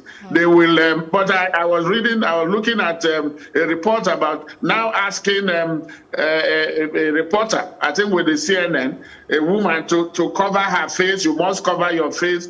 But you know, to tell you, even when they are saying, in one hand, they are saying, well, they are now ready to liberalize. But at the same time, their hard line principles are still with them. It is whether a leopard really can change the spots. And that is the problem. So when you negotiate, whether it's in Afghanistan, whether it's in Nigeria, it is tricky. It is a risky business, but it has to happen. I mean, what do? You can't continue to fight. Now they have been at it for 20 years, and they come back to the ground zero, or from where they started. So you have to negotiate to see how far you can go to bring these people to reason, to see that the world will be better when a government is inclusive, when a government is not manipulative, but when there is justice. All right, Mr. Jemet, certain things I want to also ask. First of all, I think I would like that you speak on how this can influence other terrorist groups across the world. Here we are dealing with Boko Haram and ISWAP. There's also Al-Shabaab in Kenya and other places. So how do you think that the events in Afghanistan may influence these other terror groups across the world? That's one. And then another question is, what do you think must be done to fight Islamic extremism?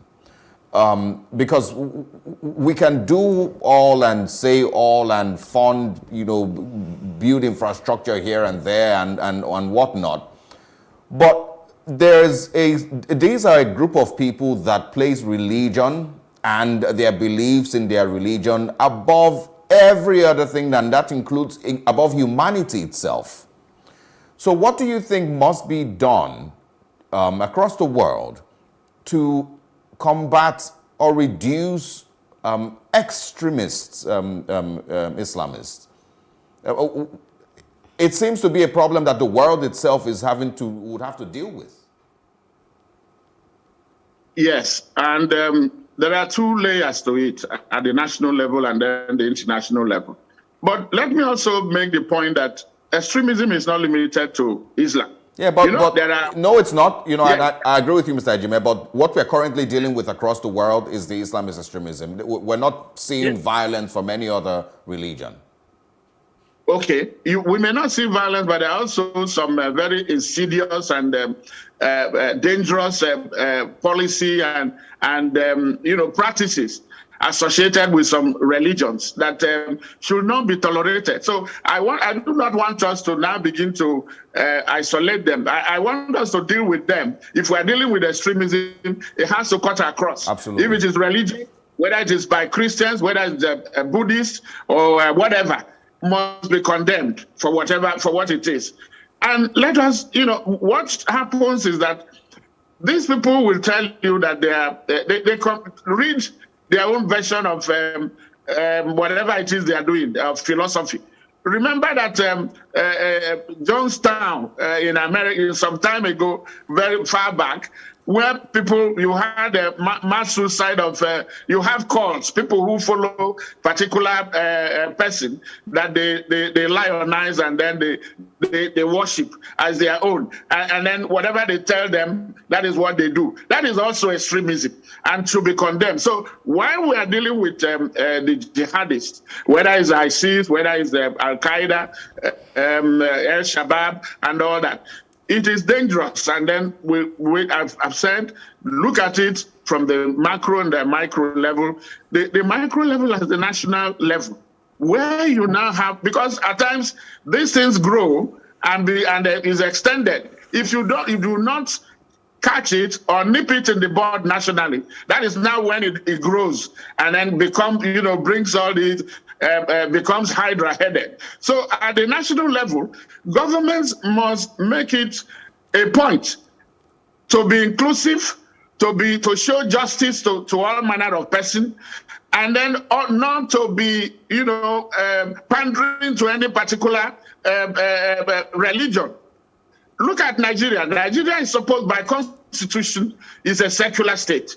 But you find that by practice and some things that happen by government, it appears that maybe a particular religion is favored at any particular time. That is not correct. So it is that tendency by governments to deviate from the norm, from the principle, from the ground norm. If the constitution says that this country is secular, whatever you do, make sure that you follow that path and not favor a particular religion against the other. Then what about treatment of people? Women, you do not concern women to the kitchen or anywhere. Women, that is fundamental human rights. Respect the rights of everybody, treat everybody equally, and then be inclusive. Let people enjoy the benefit of government. In Nigeria, they talk about dividends of democracy. Do you have education? Do you have water? Do you have health system? Do you have roads, good roads? Do you have hospitals? These are the, what you call the benefits that must not be, given to one side, one particular section at the expense of the other. It must go round. You must be seen to be not just fair, but be seen to be fair, to be transparent, and then show justice to all manner of people. Okay, yeah, Mr. apologies, but how does this translate to reducing the number of people who interpret their religion in a different way and want to force their religious teachings or their interpretations of their religion on everybody? Because if you look at what the Taliban is doing or what they seem to be known for and how they seem to want to suppress women, they have different rules for women in Afghanistan. There's also the terror groups across the world that have their own beliefs. Are you saying that these things have happened and the fact that they want to enforce these beliefs and these acts of terror on everybody, are you saying that these things have happened because of the unfairness in treatment, that has happened in different countries?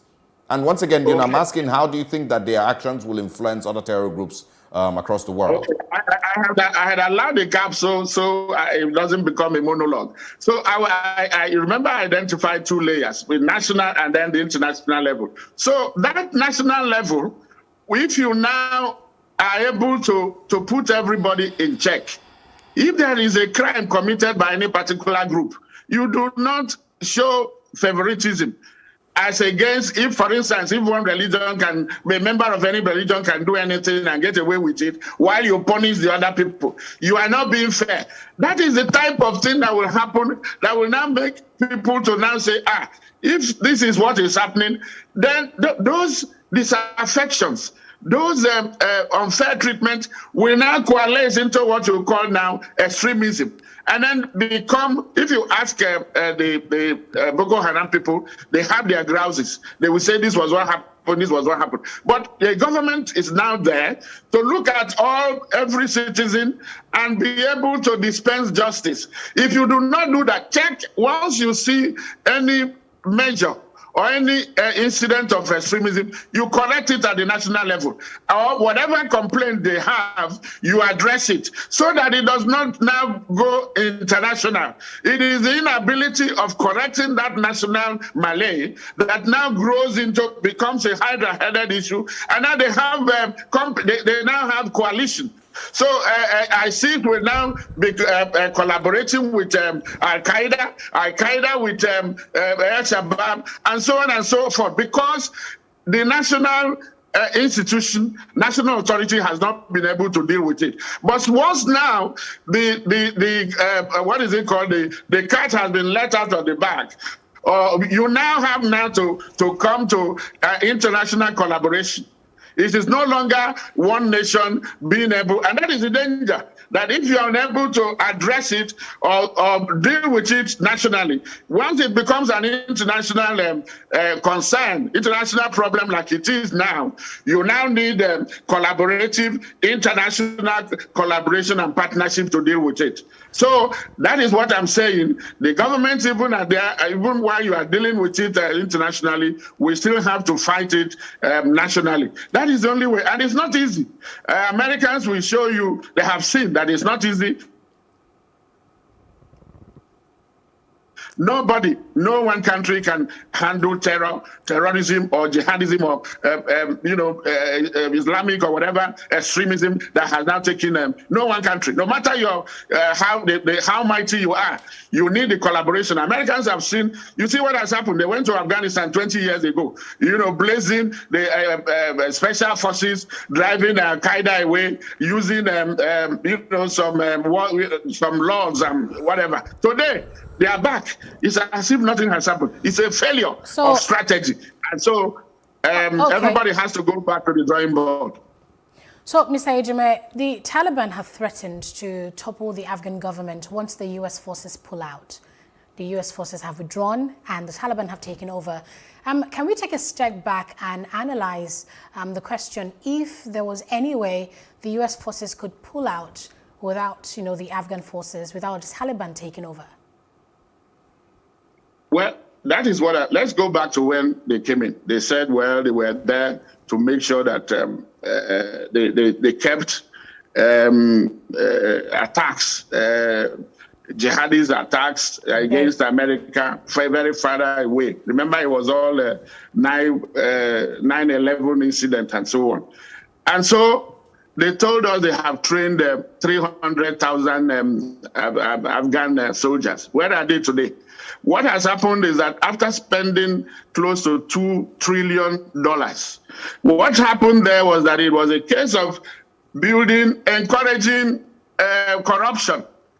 It's all corruption, because if you ask where has that money gone, and where are the 300,000 people that have been trained, that they didn't even put up a fight. Well, the Taliban just rolled over. So that strategy was ab initio faulty and was never meant to succeed. And so whatever you have, if you did, there will be a time that Americans must have to leave. How they have left now is not only embarrassing but disgraceful, but has also left Afghanistan in a very chaotic state. Look at, everybody wants to run away. Look at the airport. People, clinging to the aircraft, everybody wants to run away from Afghanistan. Why? Because they did not take care, the issue, the strategy did not address the main problem. What is the main problem? It's about governance, about telling people, taking care of the well-being of people. They have not done that. They went there blazing. It is not about the kind of military that you have. There is also level, not just kinetic. You have to do what you call, human intelligence. You have to win the souls and mind of people. This strategy didn't do that. It just made money for people in defense industry, and then left Afghans in worse state than they were 20 years ago. All right. Paul Ejime, thank you very much for your analysis and for joining us this morning. We always enjoy speaking with you. Of course, we will continue to follow developments in Afghanistan, and we look forward to speaking with you again. Thank you. Oh, wow. I think we may have lost him. This is where we will be wrapping up. It's been very interesting discussions. Sadly, none of them, are for celebration, but thanks for staying with us. Remember to catch up on any of these discussions on our social media platforms, simply at PlusTvAfrica on Facebook and Instagram. Yes, we're also on at PlusTvAfrica Lifestyle. That's our new YouTube channel and Instagram handles as well. My name is Aneta Felix, thanking you for being a part of our beautiful Tuesday. And I am Osaogi Ogbonwa.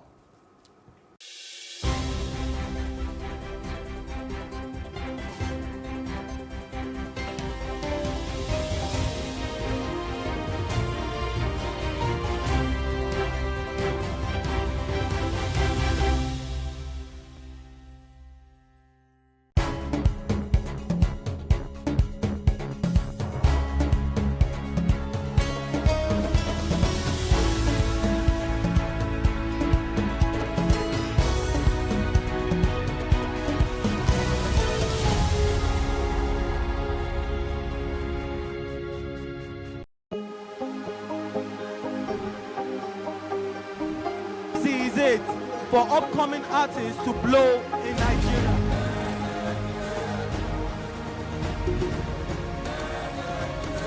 Welcome to Plus Trending. I am Bookie November, your host, saying thank you for joining us on today's episode. Welcome back. It's tea time on PlusTvAfrica. Practice makes perfect. I'm not perfect yet, but I'm a lot better than I used to be. He's a king. He's entitled to marry 100 if he wants to.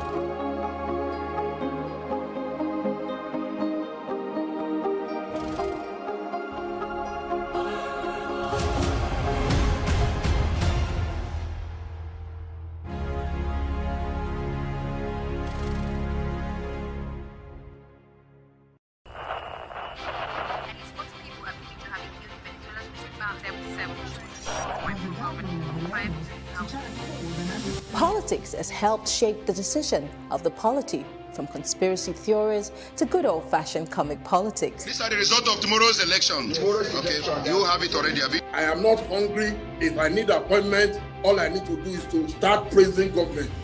Plus, politics will fill the polls of the country, from friends to frenemies, even strange bedfellows, to clones and stooges.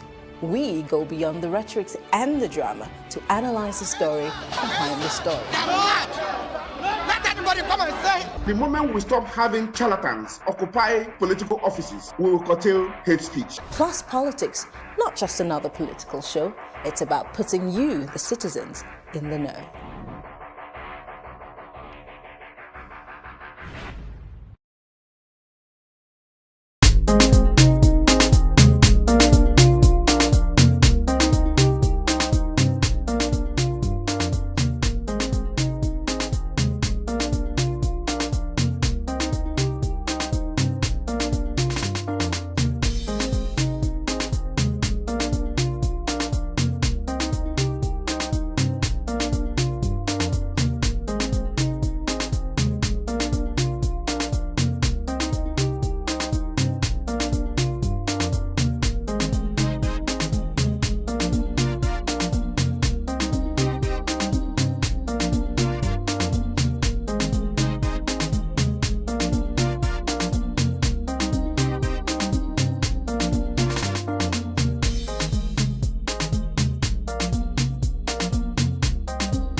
Thanks for joining us on Plus TV News Brief. I am Destiny Momo.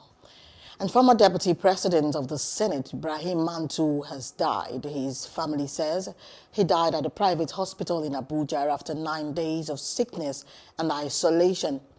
The death took place in the early hours of today.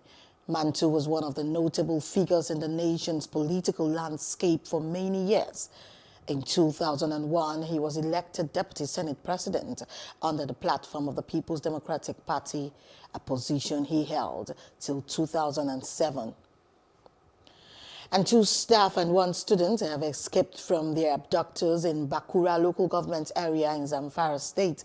Armed bandits had invaded the Zamfara College of Agriculture and Animal Science in Bakura, where they kidnapped at least 15 staff and students.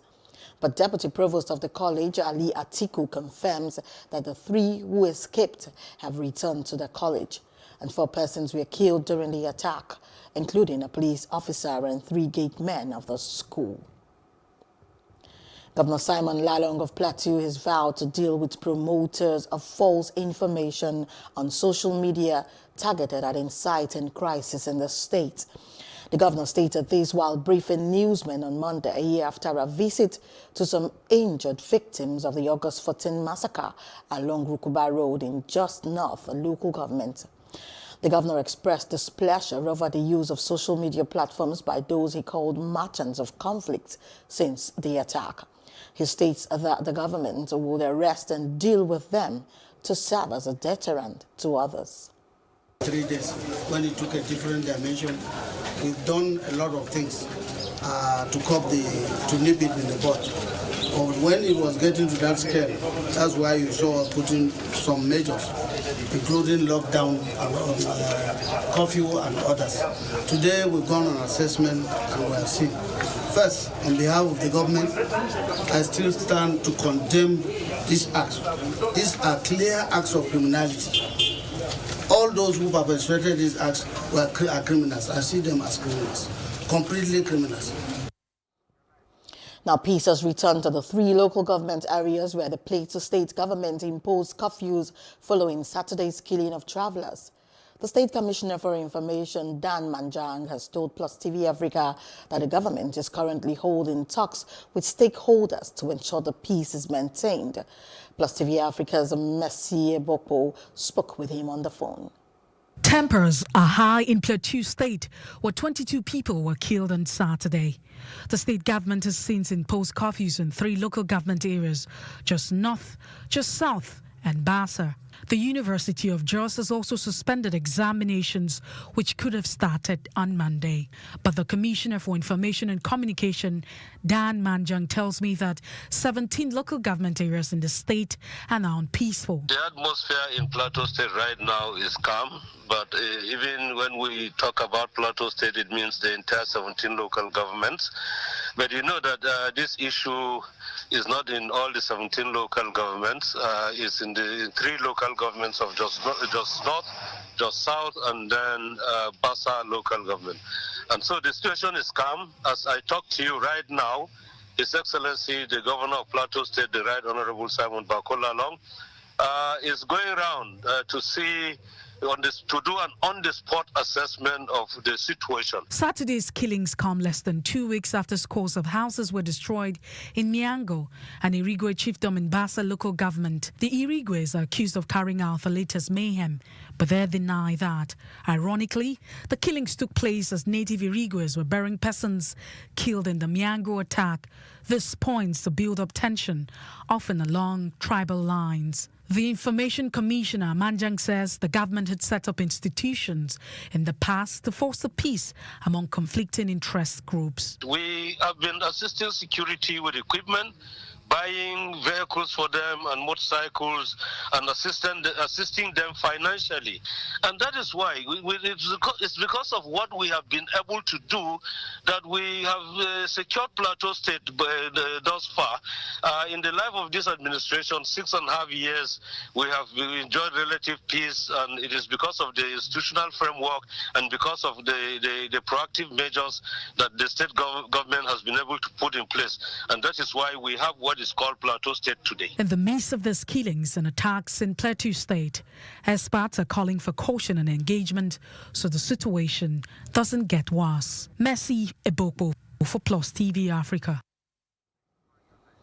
And a police AIG in charge of Zone 17, Enel Kon, has promised the people of Ondo and Ekiti states that the police will improve its strategy to reduce crime and sustain the existing peace in the two states. Akon officially resumed as the third AIG of the zone in Akure on Monday, and he promises to work with all stakeholders to ensure security of lives and property. Okon said the zone and his men will handle all matters professionally.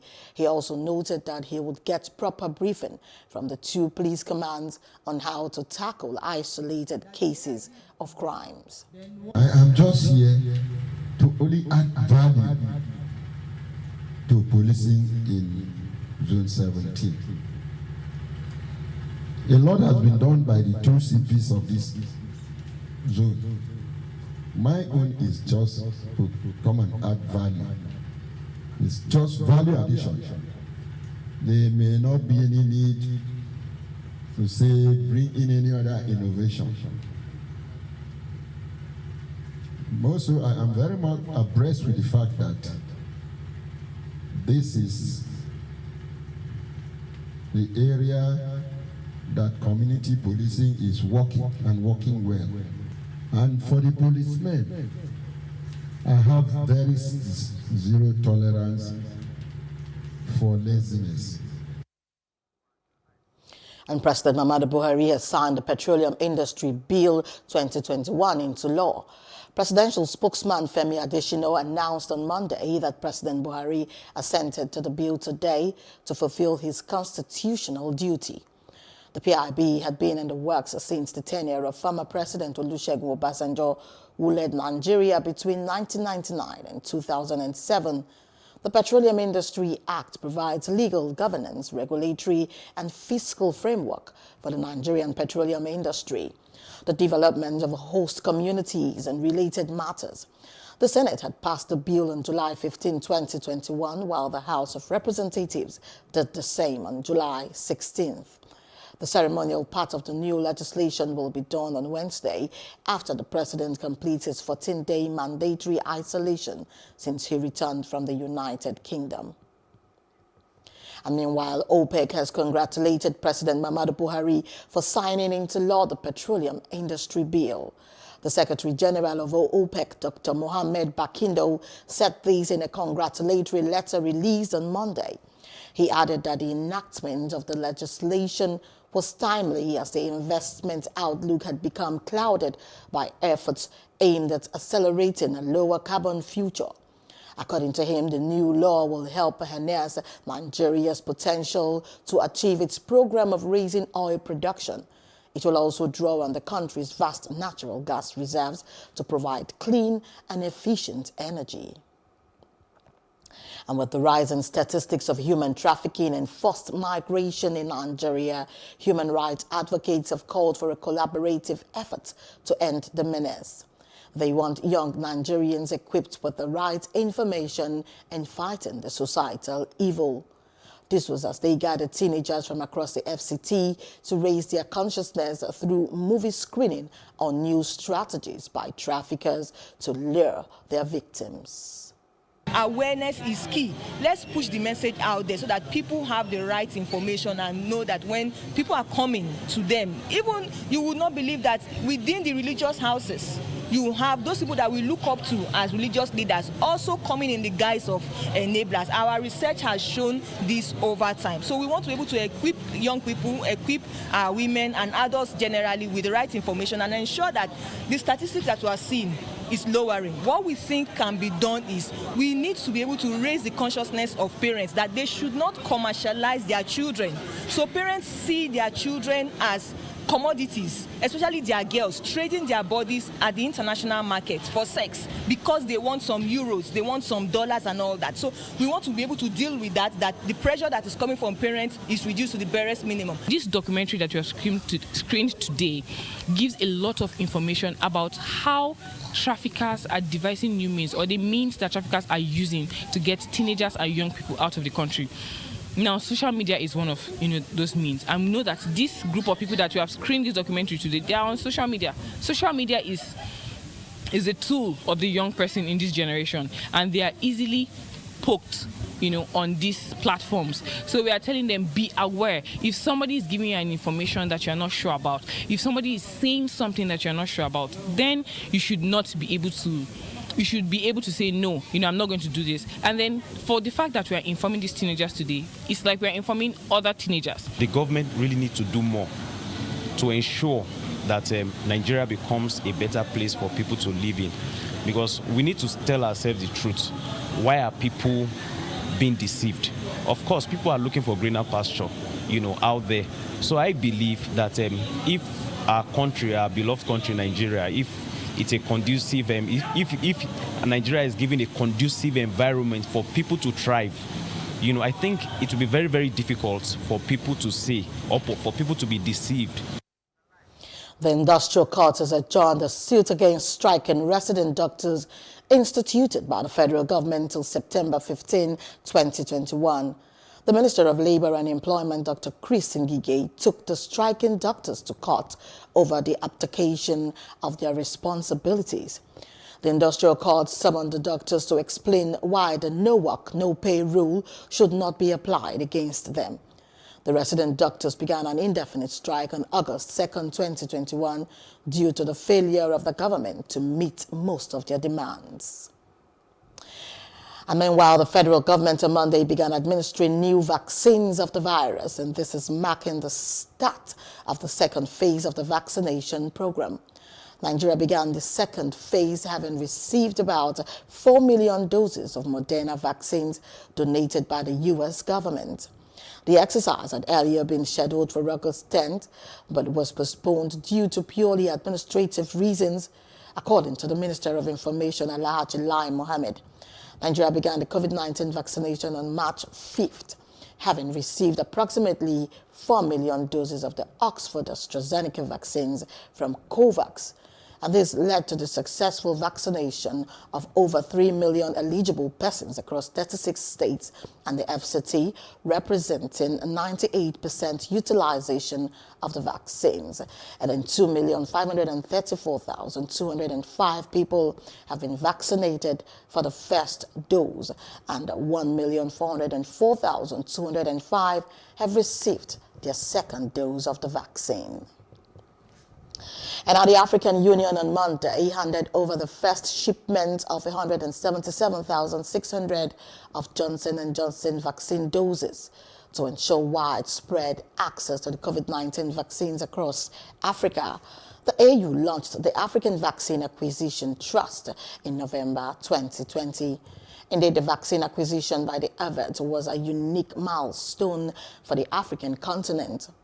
Nigeria is one of the earliest to benefit from a supply deal agreed in March 2021 to procure 220 million doses for Africa. And INEC has suspended the ongoing continuous voters registration exercise in 5 local governments of Plateau. The suspension was due to the curfew imposed by the state government. The suspension will affect the registration centers in Barkanladi, Bassa, Jos East, Jos North and Riam local councils until further notice.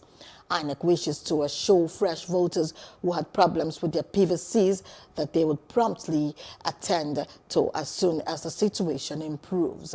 And security breaches in some parts of Jos Metropolis have led to killings of innocent travelers on Rukuba Road in Jos North local government area. And I will take a break, and when we come back, we'll bring the rest of the reports.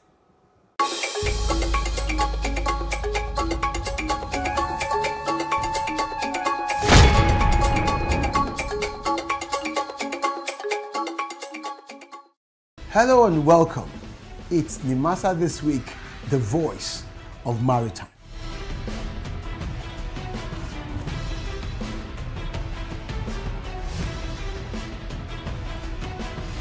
Nimasa This Week is brought to you by the Nigerian Maritime Administration and Safety Agency. Statutorily mandated to ensure that there is regulation and promotion of matters affecting our waters.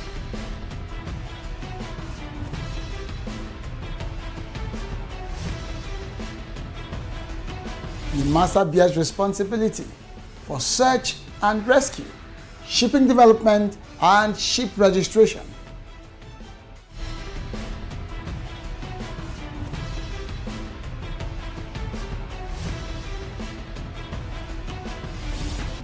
NIMASA This Week, the voice of maritime, showing on this channel. Nigeria's Niger Delta region, from where the black gold fuels Africa's largest economy, where the lines between wealth and poverty has never been thinner. Conflicts, poverty, insecurity, and environmental challenges daily confront the region. How can the Niger Delta story be changed for the better? Join Mamode Akuga at 9 p.m. every Friday evening on PlusTvAfrica as he probes deep in search of solutions. Inside the Niger Delta with Mamode Akuga, the authentic voice of Nigeria's oil-rich region.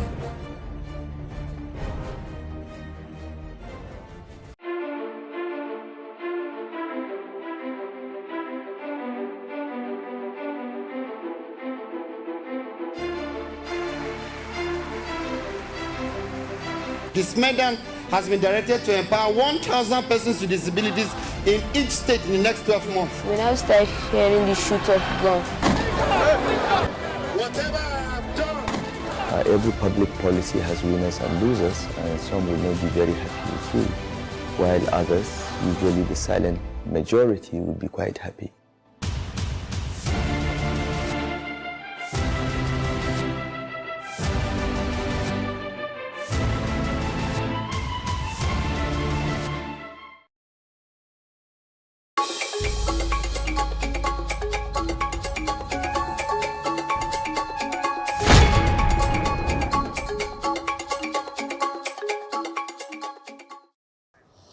Now news from outside Africa. U.S. President Joe Biden is standing squarely behind his decision to withdraw troops from Afghanistan.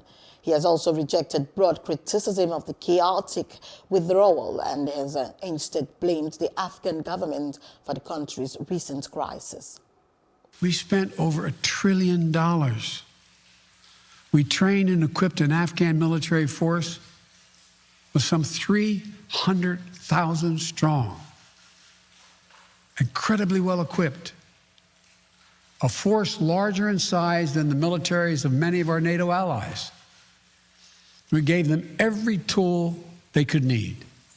We paid their salaries, provided for the maintenance of their Air Force, something that Taliban doesn't have. Taliban does not have an Air Force. We provided close air support. We gave them every chance to determine their own future. But if Afghanistan is unable to mount any real resistance to the Taliban now, there is no chance that 1 year, 1 more year, 5 more years, or 20 more years of U.S. military boots in the ground would have made any difference.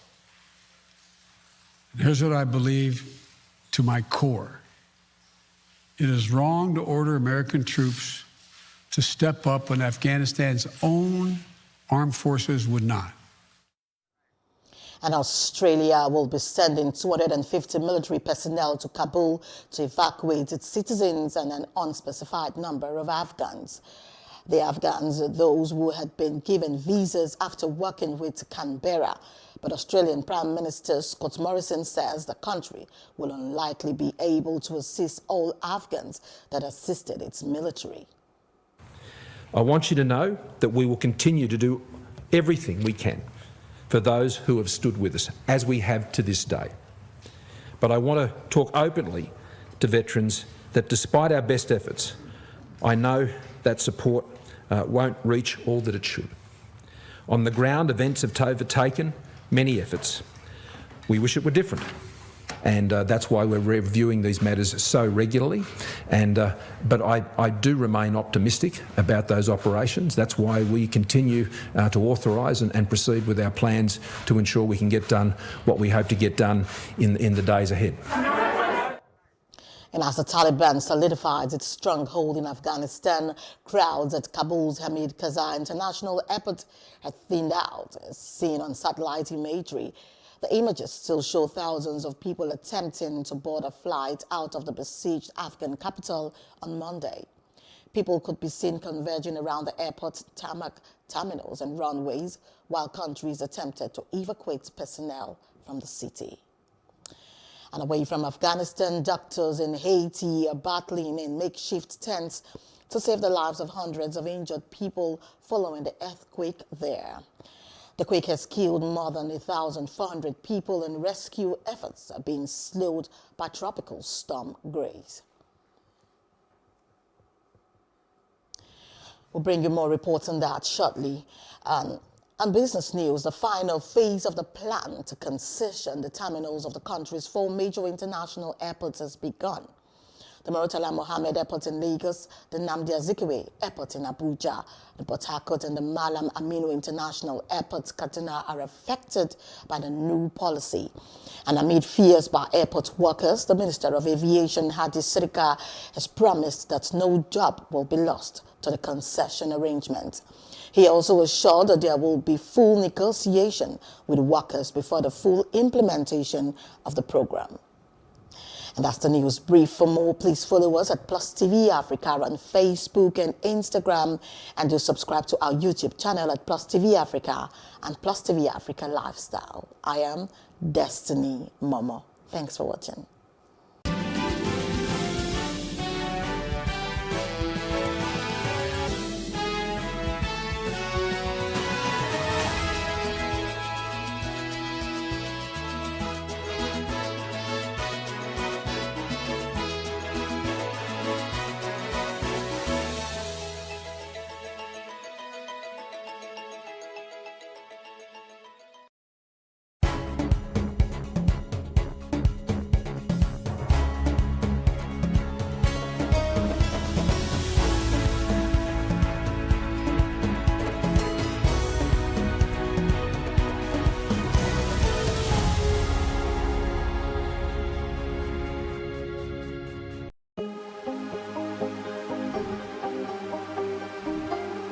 It for upcoming artists to blow in Nigeria.